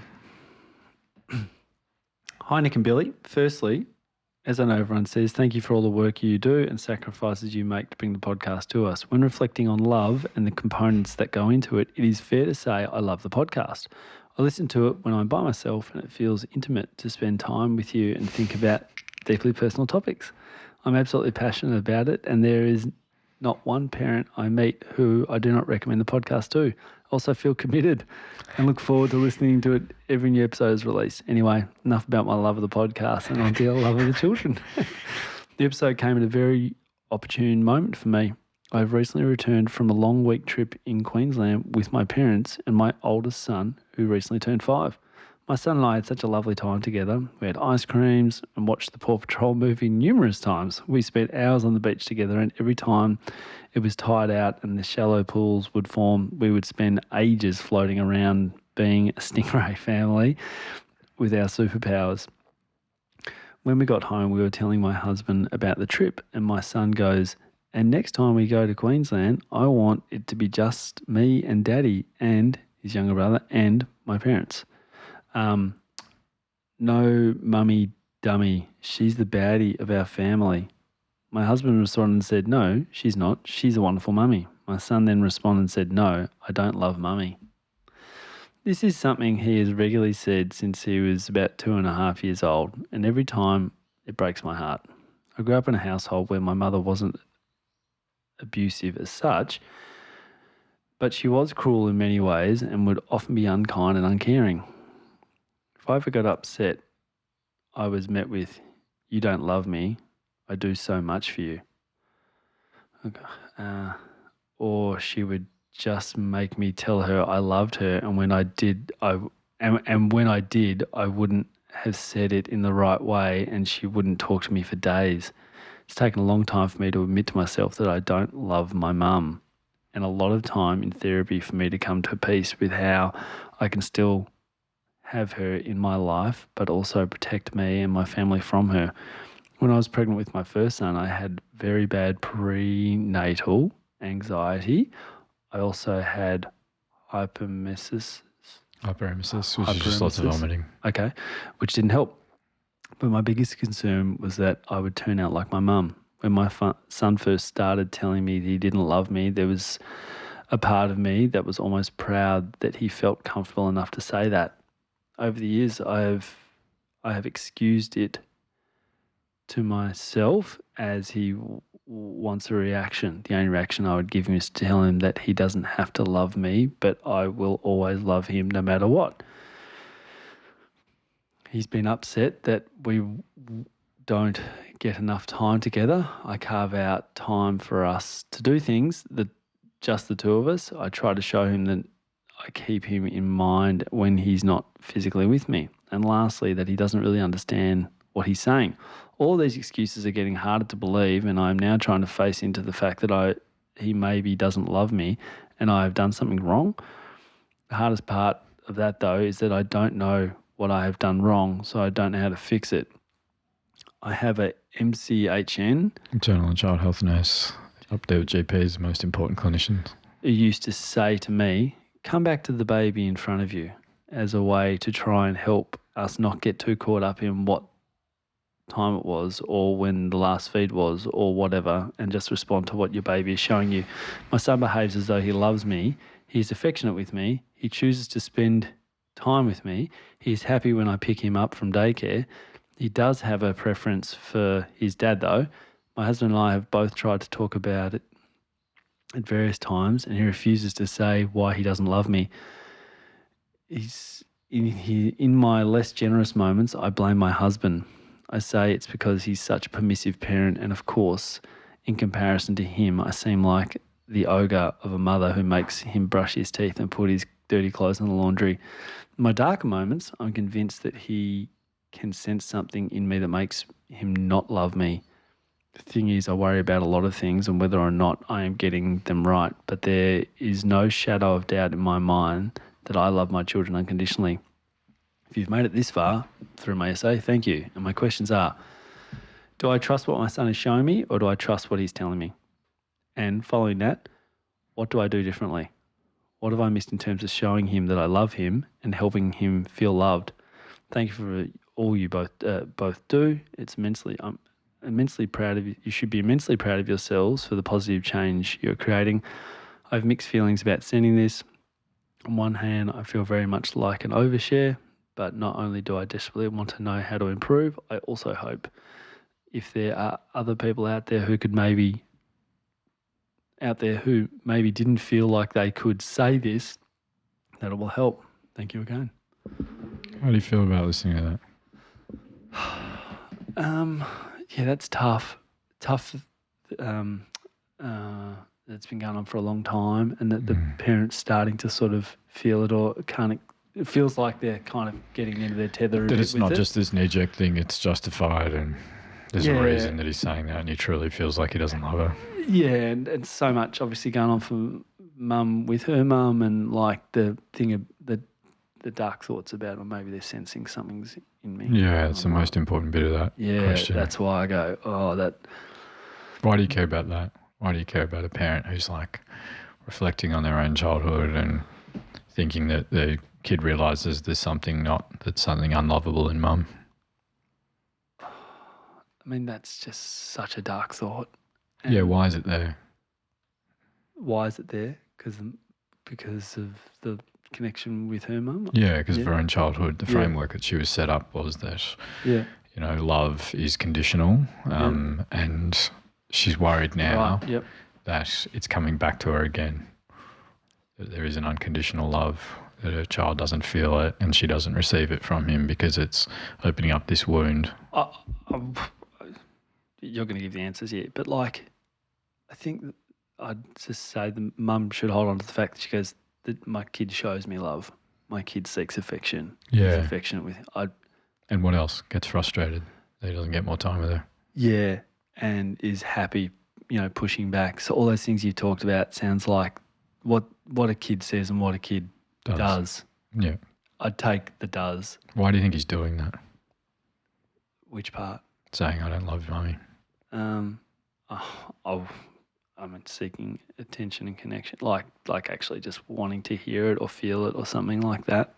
I don't know. Yeah, so I think there might be a little bit of insecurity, not attachment insecurity, just insecurity in him about that. Yeah. And he's also seeing a response from it. And Yeah, that's it gets why the the one thing I hate telling people what to do, but I would maybe back off on sitting him down and getting him to explain it. Yeah. And say, why are you I do saying that. that? Yeah. Yeah, it's just he's not going to. He's not going to know. And he won't be able to articulate it. It'll just cause frustration and give more attention to it instead of actually helping. Any of the girls do that to you? No, they don't say that you don't love me. Oh, yeah. One of them. I don't love you? One of them, one of them says you don't love me, Oh, okay. Yeah. but in like her lowest moment. Yeah. Yeah. What do you do? I just try and comfort her. Yeah. I don't try and point out although I have pointed out all the reasons in the moment. I've stopped doing that. What do you do by comforting her? I just try and, talk to her. Just go for connection. whatever it Validate that takes. experience. Hopefully. Yeah, sure. Yeah, probably don't. Okay. I'm trying to think. Yeah. I know you do, mate. You validate that experience and you lean into her. Yeah. It's, yeah. But she's only little. And what about, I don't love you? Do you ever get that from any of the girls? Yeah. Like this mum's getting it a lot for years. Oh, I don't get I get it just when they're having a tantrum. Yeah. Yeah. Never in calm? No. I get it in calm from Evie. No. As I mentioned, probably it's exaggeration, like I exaggerate everything, but, maybe not 50 times a day, but I say it frequently in different ways. And sometimes Evie will just say, I don't love you. And she's doing that, for a reason. It's not magic, because then most of the time she'll say, I love you back. And she knows, and I show her how much that makes me feel good. What I also do is when she says, I don't love you, I show her that it hurts me. Not to guilt or shame her, but just to let her have an early experience of the impact that has on me. Is that a fine line, though, between that guilt and shame bit? How do Yeah. you do it in a way that doesn't do that? So that I also say that's okay, and that it's okay that you feel like that. It still has an impact on me, and I want her to see that, for her to understand perspective and other people's emotions and all that stuff. But then I make sure that I lean in and show her that, especially then, I really love her, and I always will. Yep. Honestly, that's what I do. No, I'm just And this like, person's at the extreme edge of that, so Sorry. I don't want to say that I'm in the same boat. No. This is just a parent who's got a child who probably feels a little bit insecure and is touching a really sore spot that hasn't healed in herself from her own childhood and vulnerability. And because of that, there's this big reaction that's happening. And so they're just exploring it more Gotcha. and doing it more frequently. I don't think they understand really because they're only 5. It's really early stages of theory of mind. And also, I don't think they're doing it to hurt them or because they don't love them or don't feel love from them, because this parent is the opposite of that. And what you want to do is just take the pressure off the kid explaining it or justifying it, express in a safe, gentle way that it's hurtful, and lean in and say, I really love you and I promise, like hopefully this person keeps journeying with us, but send in when you start feeling that weight come off, because I promise it will. Cool. Let's keep going. Hello, wonderful team of Pop Culture Parenting. This email has 3 parts: a compliment, a reflection, and a question. I will be succinct as I can be. Firstly, I'm a social worker and have the privilege of working in a primary school as a counsellor for an NGO. I refer whānau family and teaching staff to your podcast almost every day. I found it connects the most with dads, one in particular recently out of prison and trying to reconnect with his son who has been struggling with violent behaviour at school. Both father and son have been diagnosed with ADHD. I recommend your podcast on neurodivergent kids. He listened, he felt seen, he felt supported, and felt like he could respond to his child in a way he would have wanted to be connected to. So thank you. I truly believe because of your podcast, they are on their way to connecting and rebuilding a relationship. A reflection. My dad was amazing at showing love. We didn't have a lot of money growing up. My father worked a lot. I would often have to go with him on the weekends to building sites so he could work. But he always made me feel like I was wanted there, like he wouldn't want anyone else to be with him. He'd make up the same lunches. He'd work and I'd play. He would ask my opinion. Not sure how valuable a 7-year-old's opinion was on a building site, but he listened. It's beautiful. He's a little girl. Yeah. So I don't think you'll know that from reading the question out, but it makes it even more cool for me. Oh, should we put up these studs or should we do this wall? Is that plum? Sorry. When I was 13, he died very suddenly. It was and still is very heartbreaking, even more so now I have my own children and I know he would love them. I've never questioned his love for me. He showed it in small ways every day. He always asked me to come and help him with the shopping, cutting wood. Sometimes as I got older, I would complain and ask why I had to. He always replied, I want to hang out with you. Nothing grand, but always with love. And now the last part and the hard part, I have 3 kids, 5, 3 and 1, all gorgeous, as you would say, Dr. Billy. My oldest is neurodivergent. He only attends school part-time and has some very challenging behaviours. When he is struggling, by that I mean yelling, biting, kicking, screaming, spitting, all of it. And I've removed us from his siblings, sitting against the door of his room while his siblings scream on the other side because they don't understand I need to keep them safe. I find myself disassociating. I don't mean to withdraw my love, but I do. I withdraw it from my oldest because I honestly am scared of him. I do from his siblings because I feel guilty they have to experience their brother's violent outbursts. I don't yell. I just find myself going numb. I know the repair is everything after these times, but how can I repair with all 3? How can I show them all my love when one of their physical and emotional needs are often overtakes? How can I show them all love when one of their physical and emotional needs often overtakes? Okay. This is a long one. If you made it through, thank you. There is something cathartic about writing it out. You are changing and saving lives with the work you do. Thank you. How do you feel about that one? Particularly, her question around like disassociating. I reckon I've done that a couple of times. I don't have the same challenge. Level of challenge, Yeah, I don't have the same level of challenge, but I've done it. I've disassociated just to get through the moment. Go somewhere else. Yeah, totally. Yeah. Yeah, so it's a coping mechanism, isn't it? 100%. Yeah, and I don't think do you're it because right. you want to. You're under pressure or it's bad or you're balancing and spinning plates. You just do it. Yeah, and I reckon I occasionally do it too where I'm just like completely overwhelmed. Yeah. And I just go into this robotic mode and I try and catch myself and just be like, It's hard.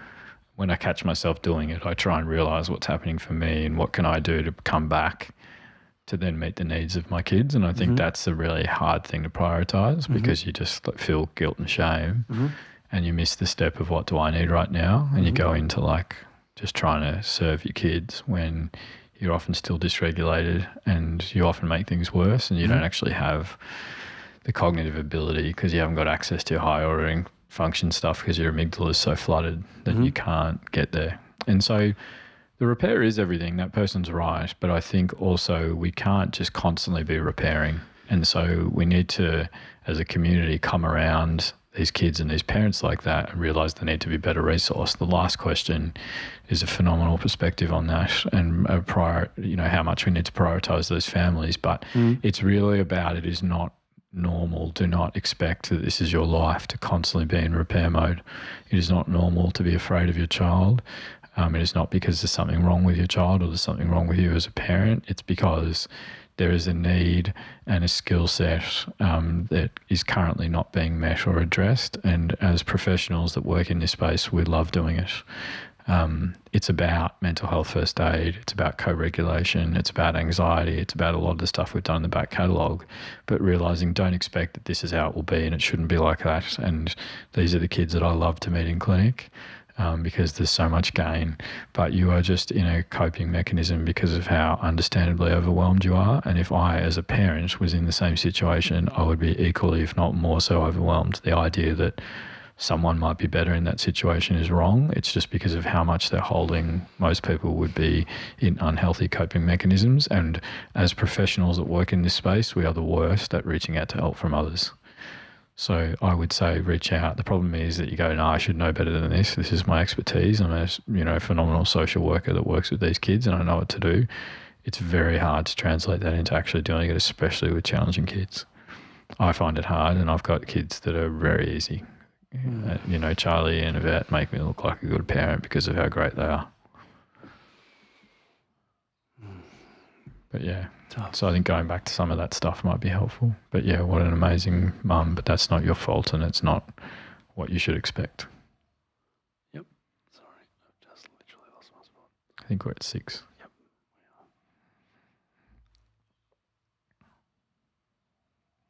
we are. Okay, sorry. Hi, Nick and Billy. I am a 40-year-old father of a 2.5-year-old daughter, married to my wonderful wife of 8 years and a successful global executive. And to be candid, you guys and your podcast have transformed me as a parent, as a partner, as a person, and to get out of a pretty dark place, especially since my daughter was born. It has helped me seek the professional and medical help I need. I say I'm not okay. To say I'm not okay. Wow. I was introduced to your podcast by my amazing wife, who is an incredible person, parent and partner. She's also a fellow deep learner in being better parents, having had her own trauma and recently completed her master's in applied neuroscience focusing on mental health. For the 10 years we've known each other, she has been my angel and guided me out of the darkness into the light in many times.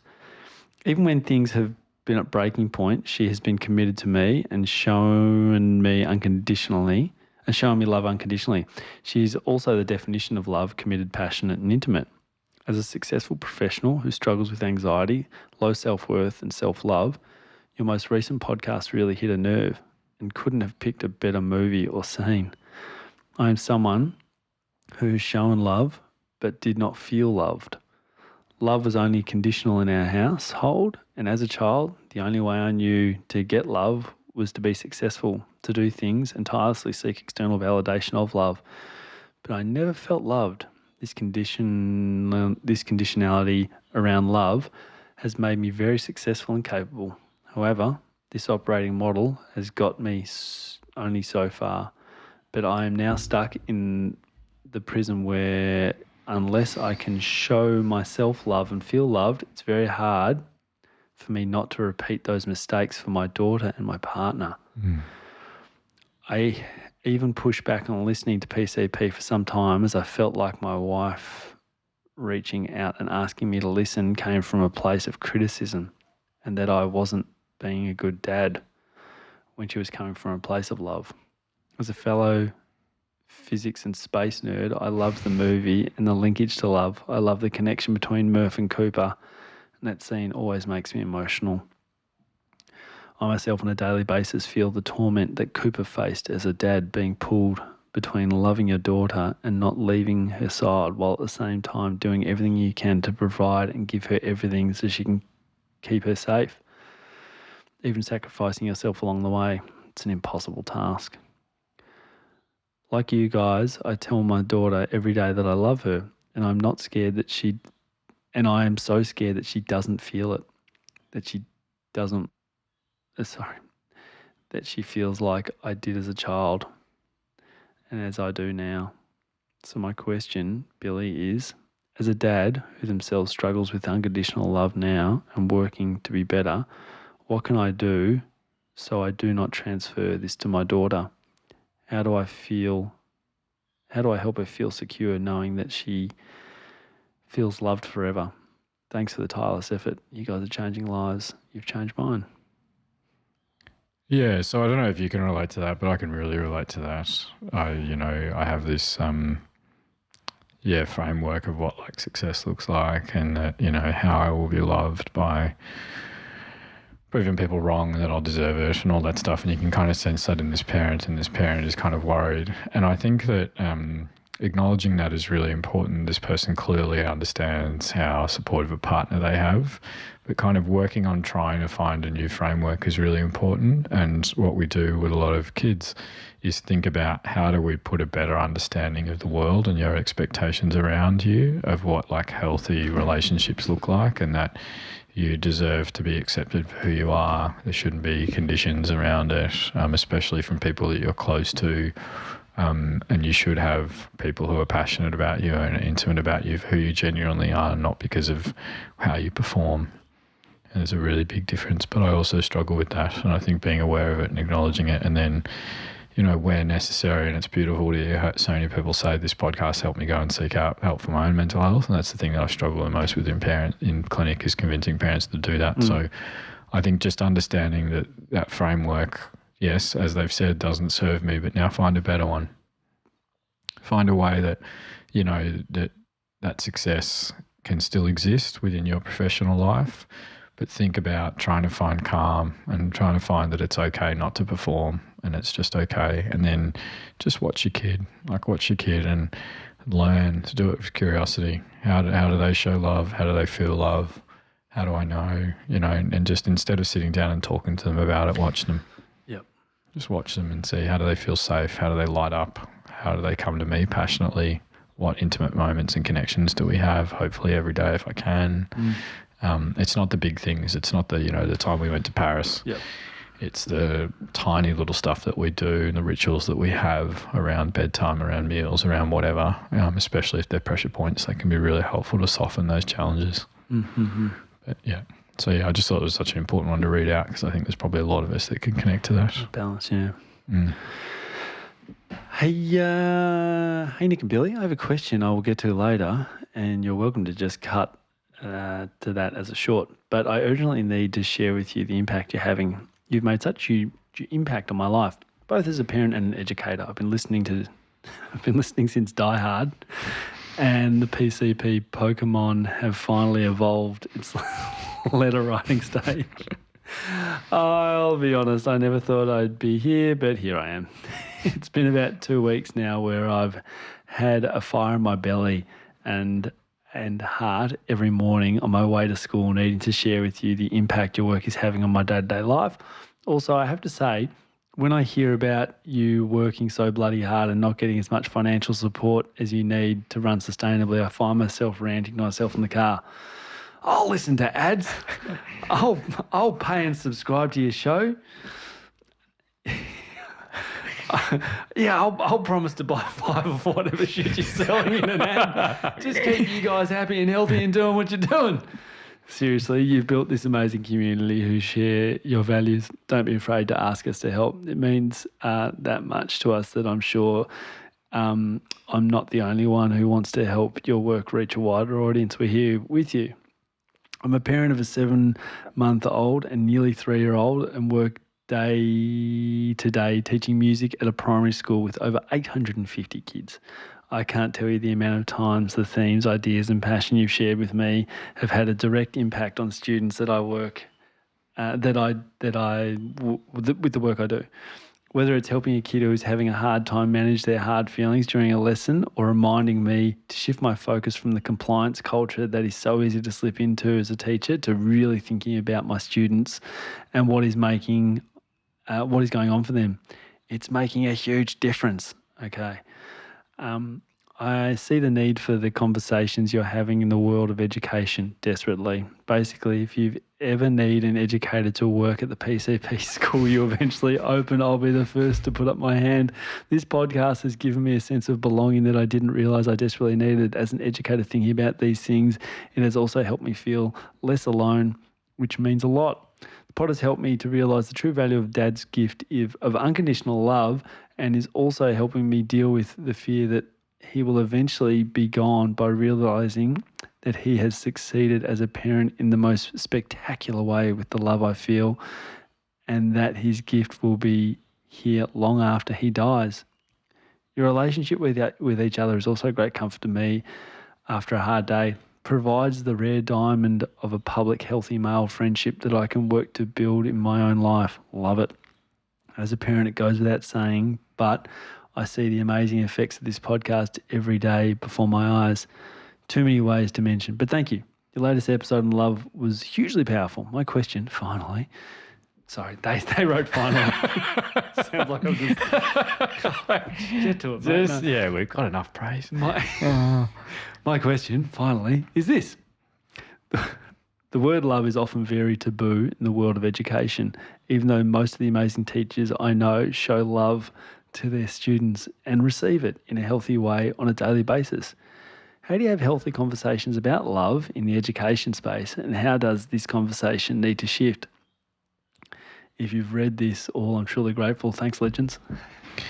Yeah, amazing. We had a lot of educators that kind of wrote in about this stuff, and they're obviously, once again, the most important professionals in our community. They need to be better paid and better supported. But it's interesting. This made me think about something, and this is why I included it. When I worked in childcare, like I did it for 6 years, same place I went, disadvantaged community, really vulnerable kids, high rates of, developmental trauma. And I used to really struggle with it because I was a male. I was rare in that space. And a lot of the little kids would kind of want to sit in my lap and cuddle me and all that stuff, and I couldn't. Like the female staff members could, including a lot of my friends that were there. And it's interesting, isn't it? Because I kind of understand where that comes from culturally, but it is actually showing young boys coming up that that's not what men do. Do you know what I mean? And I think when we worry about it, don't we? We're like, if an educator says they love my kid or they act like they love them, like, is there something sinister in that? Or, educators stop kids from drowning more than anyone else in the community besides parents. Like, they are phenomenal. And, I love what I do. I love the kids I meet in clinic, and I might not say that to the kids, but I have intimacy when I kick the parents out of the room, just talk to them. I'm passionate. I get so excited to see them, and it's not made up. I'm just pumped for like 95% of the kids that I see, and the other 5% I know it'll come once I get that with them, and I'm really committed to it. But educators do that for hours a day with like multiple kids. I do it in like 30-minute slots with one kid at a time. So if we should elevate the importance of love and connection in educators and emphasize that it's okay to do that and be like that. Sometimes when I say especially boys, I think people are like, it's girls too.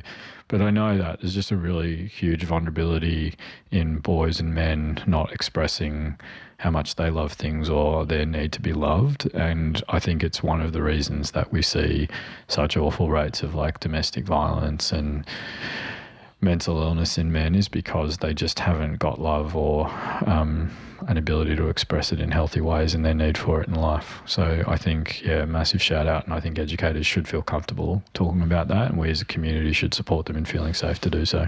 Written question. I didn't see the angle, and then I saw the angle. I'm like, This last one, just to give you a heads up, was a bit heavy. Okay. All right. Just so you frame that's this fine. up. Yeah, I know, because sometimes I miss the framing and Yep. But mate, a phenomenal parent who's, Okay. Hi, Nick and Billy. Your podcast has become my Bible since I became a parent less than 6 months ago to a little 6-year-old boy and a 1-year-old girl. Okay. I wanted to write in so many times. All of your episodes resonate, but some have really stuck with me. When I heard the topic of the episode, I knew it was the one. I was in my backyard listening to it, doing yard work, while the little one was napping, and I had to sit down and cry for a long time afterwards. Firstly, thank you for naming love as such an important aspect of parenting and in life. Like many people who foster and adopt children, my partner and I have our own story when it comes to wanting children of our own. And the very long journey towards eventually being approved as foster and adoptive parents and matched with two little people who were waiting for their forever home. Having a baby, or in our case, getting that phone call is often about as happily ever after. Having a baby, or in our case, getting the phone call is often thought about as the happily ever after. I've dreamed about it for years. But here I am now in tears listening to PCP and desperately wanting someone to help me to love these children, particularly the 6-year-old. The 1-year-old, I'm sure I'll eventually fall in love with. She's gorgeous and happy, and I'll get to see her develop through her formative years. I've only missed the first 12 months, but the 6 has been through a lot and comes with so much history that has shaped him. 6 was diagnosed with ADHD, oppositional defiance disorder, and also ASD. However, it's suspected that the ASD is likely trauma presenting as autism. He's been in the foster care system for a long time and as a result has severe attachment disorder. He's so desperate for connection and stability, he started calling us mum and dad within a week of moving in. We do a lot of work, to help to understand his behaviour and why he is the way he is. We work hard to have a positive relationship with his bio family, and his school is wonderfully supportive. We're currently doing a developmental trauma family therapy program and have fortnightly psych and OT support. And we try to do everything we learn from therapy and podcasts such as this to help him through things. He's medicated for his ADHD, which certainly helps, but it hasn't been a magical cure like so many people seem to experience when their child starts medication. Sometimes I hear him genuinely laugh or he says something sweet or funny. I enjoy being with him. I'm constantly thinking of him and things he will like to enjoy and do everything I can to make him feel safe, secure, loved with clear routine, structure and boundaries are in place. But I and my partner are really struggling. Just yesterday before the PCP episode came out, 6 hit me with a stick 5 or 6 times as hard as he could while I was holding 1. This morning before school, he punched me a number of times and screamed in my face. He regularly ignores me and is really rude and hurtful with both his words and fists. Sometimes he damages property such as breaking holes through the wall or door, but he's often coming after me with a weapon. We always repair together after a violent episode with cuddles. I tell him I love him no matter what. We always move on. I know he can't help it and he feels shame when he does the wrong thing. My question is this: how can I fall in love with this boy who, if I'm being painfully honest, I can't stand to be around most of the time? He needs my love and stability, and for us not to give up on him more than anything. I know that if we said we couldn't handle him anymore, he'd be moved to another house that would be it for him. I don't think he'd recover. He needs us to be his forever family. I want to love him. I want this parenting thing, which everyone says is the hardest thing you'll ever do, and my God, they were right, to feel like at the end of another hard day, it's worth it because I love him. For me, and also for him, because I know he needs unconditional love more than anything to heal and become a kind and functioning adult one day. I also want his baby sister to learn that families who love each other don't scream at or hurt each other, and I worry that as she gets older, she'll take it all, she'll take in all the things she sees and it will affect her too. From a new parent desperately trying to fall in love with their child, please help me. Please tell me what you would do to connect, feel, and also give back the love this child needs and deserves, even when you're being kicked and punched at the same time. I feel like I've made a mistake and I'll never have that deep love I dreamed about having when I finally had children, and it terrifies me. Thank you for so much what you do. A hopefully loving parent.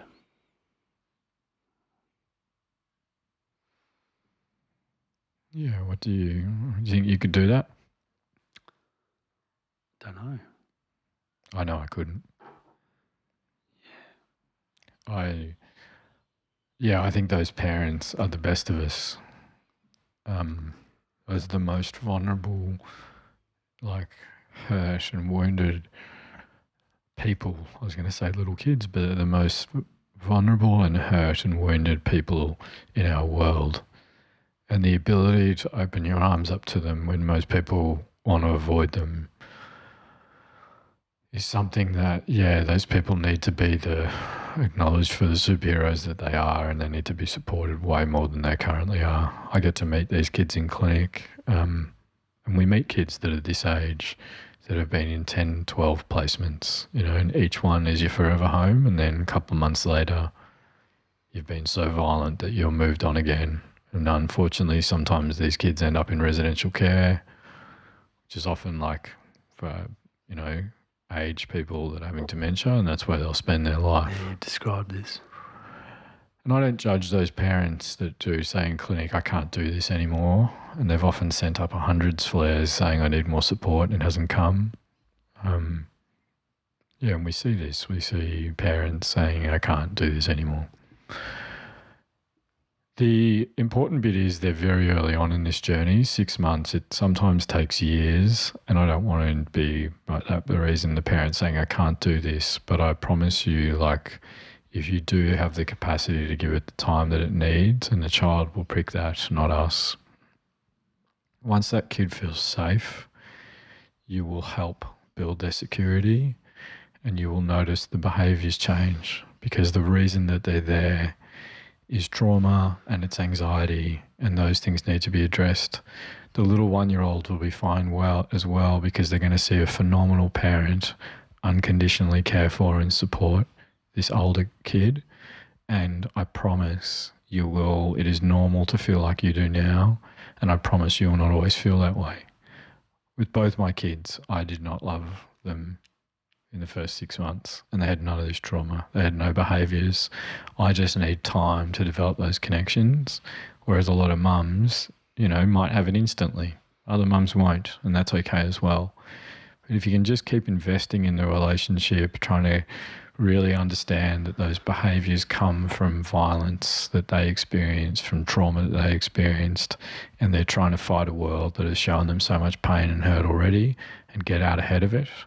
And then when they learn with time, and not 10 years, but with months and months of time, that they are safe and they are loved, the behaviours will change. And that's like the approach I do in clinic. It's the theory that informs my practice, and it's what I've seen turn these kids around. And what an amazing parent, and what a privilege you and I have to be a part of their journey.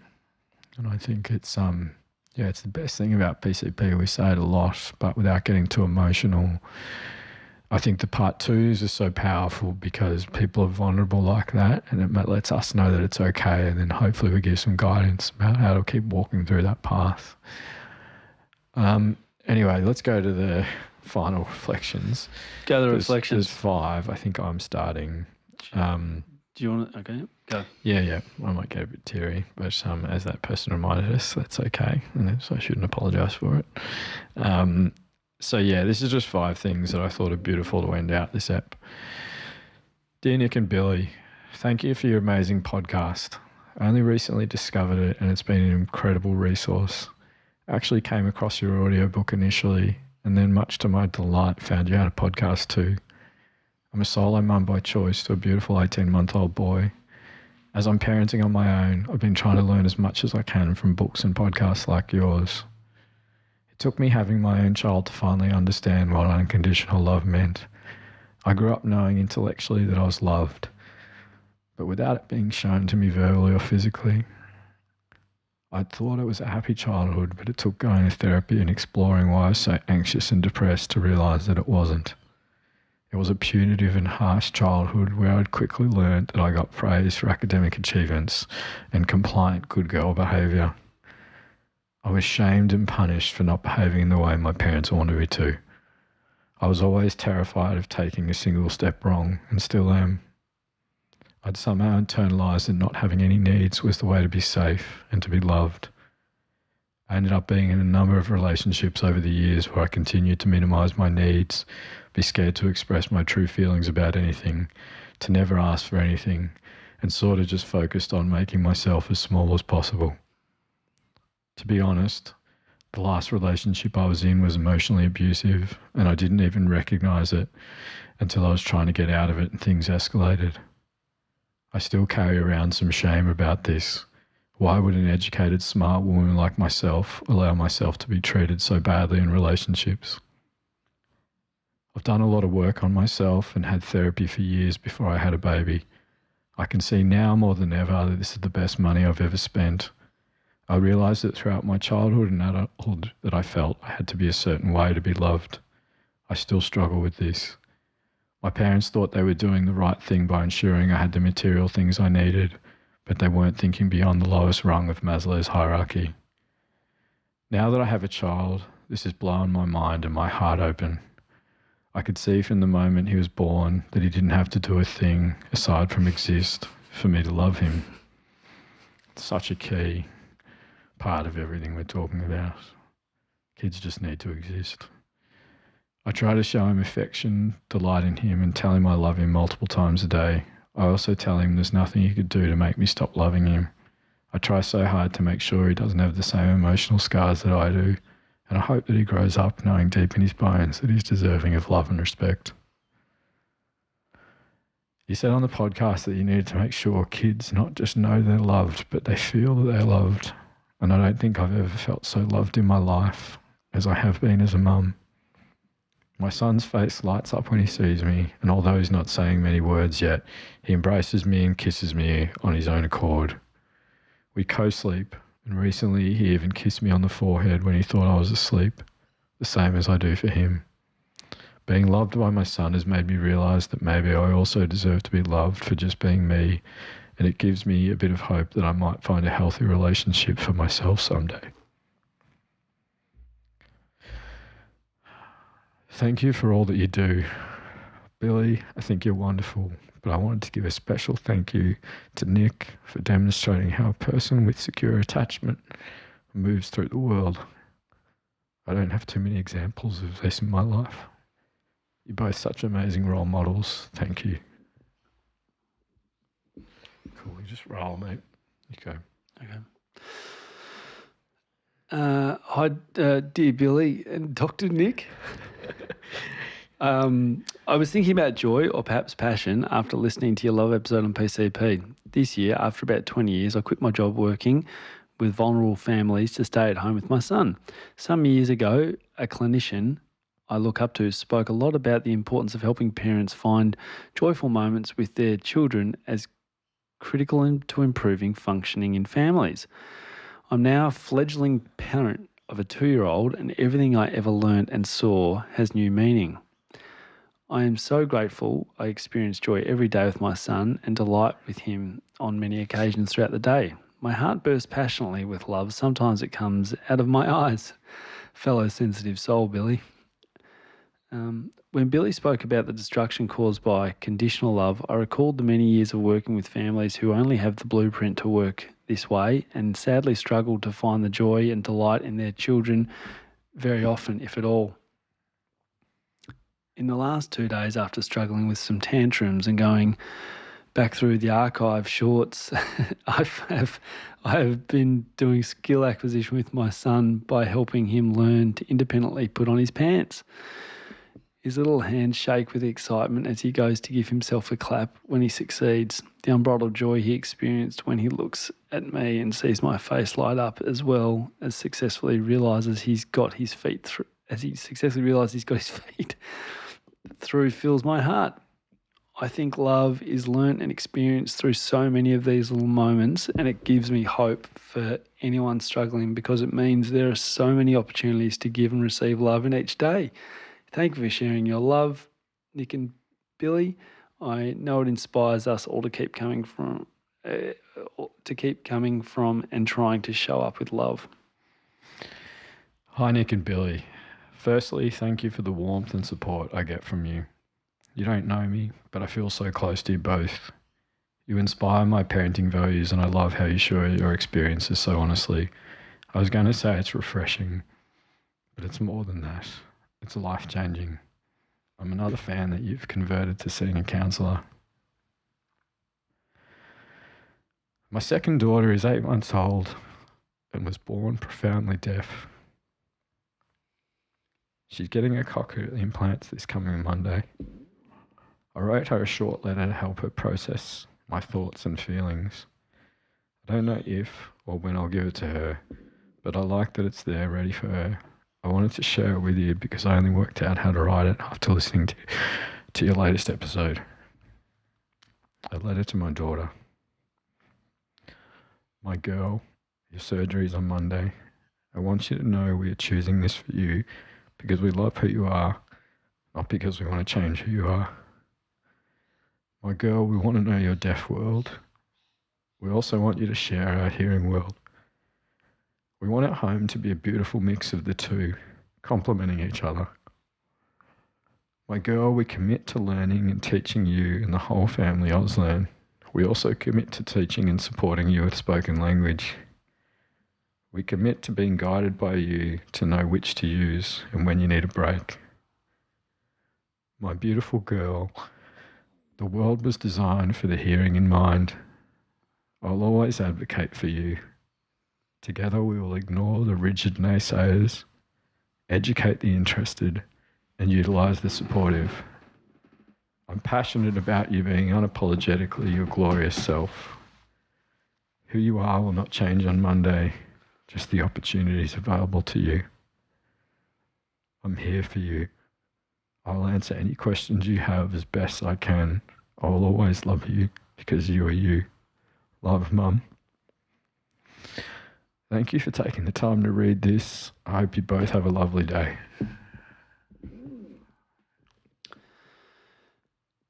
Hey there, Dr. Billy and Dr. Nick, long-time listener, first time writing in.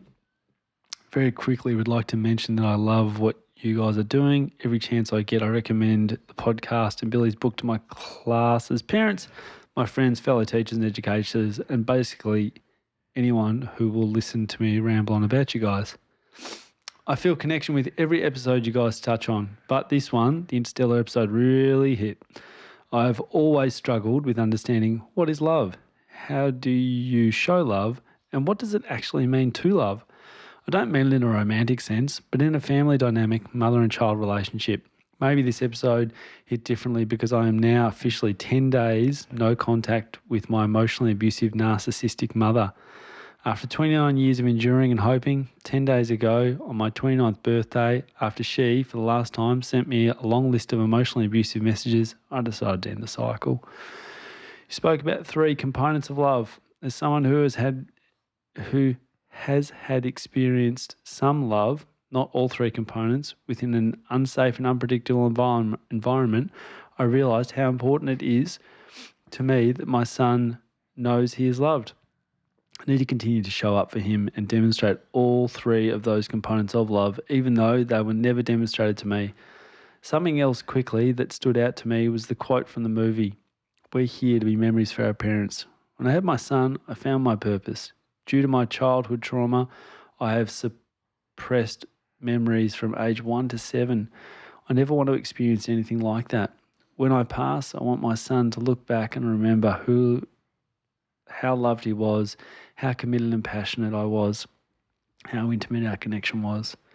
I knew I wanted different the day I found out I was pregnant in 2021. I knew my upbringing was not normal. When I discovered your podcast, everything changed, and the way I parented my son, the way I taught my class, and the way I parented my inner child. I wanted to say thank you. Words cannot express the gratitude I feel. for the work you do. You guys inspire me every day to be the best version of myself. I will never be perfect, but I will always be better than I was yesterday. Okay, last one. This is I'm intentionally ending on this because this is a dad that we spoke about in Mean Girls, and this is what PCP has become. Hopefully, a growing community of all of us trying to do this better together. Hi, Billy and Dr. Nick. I just listened to the latest episode and felt this incredible desire to reach into the podcast and give Billy a hug. Billy, a wise person once said that two things can be true at once, and I firmly believe that these two things are true. You've done enough, and there's always going to be more to do.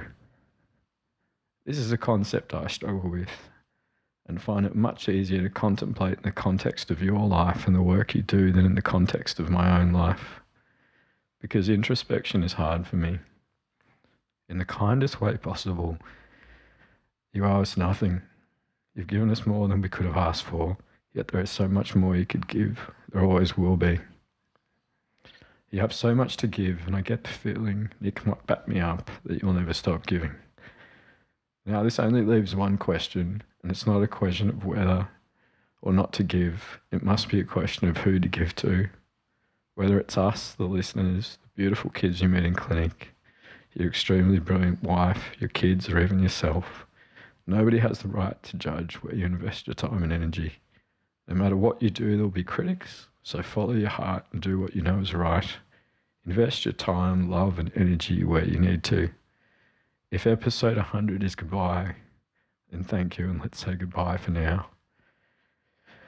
Nick, thanks, man. Billy's the guy with the message, but without you, this podcast would never happen. So thank you for giving this podcast life. Thank you for investing in your relationship with Billy and modelling a beautiful way of being. Thank you. Gents, it's easy for me to sit here and give my 2 cents. There's no risk in that. It's probably nice to understand where the above words are coming from. So with that in mind, here's a little about the guy writing to you. I met Billy at an author talk. I cried when asking about the challenges I have connecting with my stepson. I cried even more in the car afterwards with my 2 beautiful young foster children. The advice you gave me about how to reconnect with my stepson has changed our relationship dramatically. Since seeing your author talk, we've explored an autism and ADHD diagnosis for him, and I've lowered my demands drastically. I've been a passionate advocate for his friendships, probably the most protective factor in his life right now, and my beautiful wife has helped me seek out opportunities for me to drive him around. She commented just yesterday that he started talking to me instead of just grunting. I know it's only a couple of words here and there, but my God, do they sound like Jeff Buckley or Rufus Wainwright to my ears. On a side note, you're a genius holding off on resilience and love until now. I shouldn't be surprised with your foresight, but thank you for doing everything you could to make sure I had the context, background information required to fully grasp your 2 last topics. You've mastered the long game. Oh wow, this is getting a bit long, and I know you'll have a million other emails to read. I'll wrap this up so you can read some others and get some desperately needed answers out there in a couple of weeks' time. I look forward to hearing the follow-up episode. Thanks again. You've changed the world for this guy, and more importantly for the beautiful kids my wife and I are raising and guiding. Billy, your work will never be complete, so please don't focus on what you haven't done. There's an infinite list of things we haven't done. Take the time to acknowledge what you've achieved and celebrate that in a way that's right for you. Keep fighting the good fight and know that we're all behind you, whichever direction you head in over the coming months. Nick, keep being who you are and keep intimately, committedly and passionately being there with Billy as he focuses his limited resources to where they're needed most. I love you guys. Whew. Well, that was pretty full on. It was full on reading them over the last couple of days, but yeah, hopefully a helpful kind of message of love back to everyone else about how much we love all of them. Hopefully some helpful strategies and perspectives and ways we can think about how to better support our kids. We'll see what we can do in the future, but I hope we get to keep doing this because I put a lot into it. I get way more out of it. It's a beautiful, protected time with person I love and you, and doing something I'm passionately committed to. And yeah, just everyone out there, thank you for coming along on this journey with us. It'd be nothing without all the people that contribute to it. Yeah, it's been a huge topic, more than I didn't anticipate the directions and stuff, but it's such a massive topic, and I've really loved it. Not taking the piss. I've really loved it. It's great, and I think I'll have to listen to it like 3 times to just sort of take it all in. But it's everyone's contributions makes episode 2 and pretty much makes the topic that we talk about. I mean, without it, it wouldn't have worked. But this is our last studio episode for a while. We're going to put the live up. People have asked about that. We're going to put the live up as long as it sounds okay. If the live works, we'll tour. Which will be great. But yeah, no, it's we'll probably do some Christmas messages, but this might be the last time we do some. We'll do an ep this year anyway, so we'll figure out what the future looks like after a break. Amazing. Thanks, Nick. Thank you, Billy. Appreciate it. Guys, enjoy the episode. And we'll be back with episode 100 in a couple of weeks' time. Oh, my goodness. Awesome. Thanks, guys. Hey, don't let your mother smell that beer on your breath. She'll take it out on me. I don't want to see you again for the rest of my whole life. And I don't want to see anybody else either. Who is your daddy and what does he do?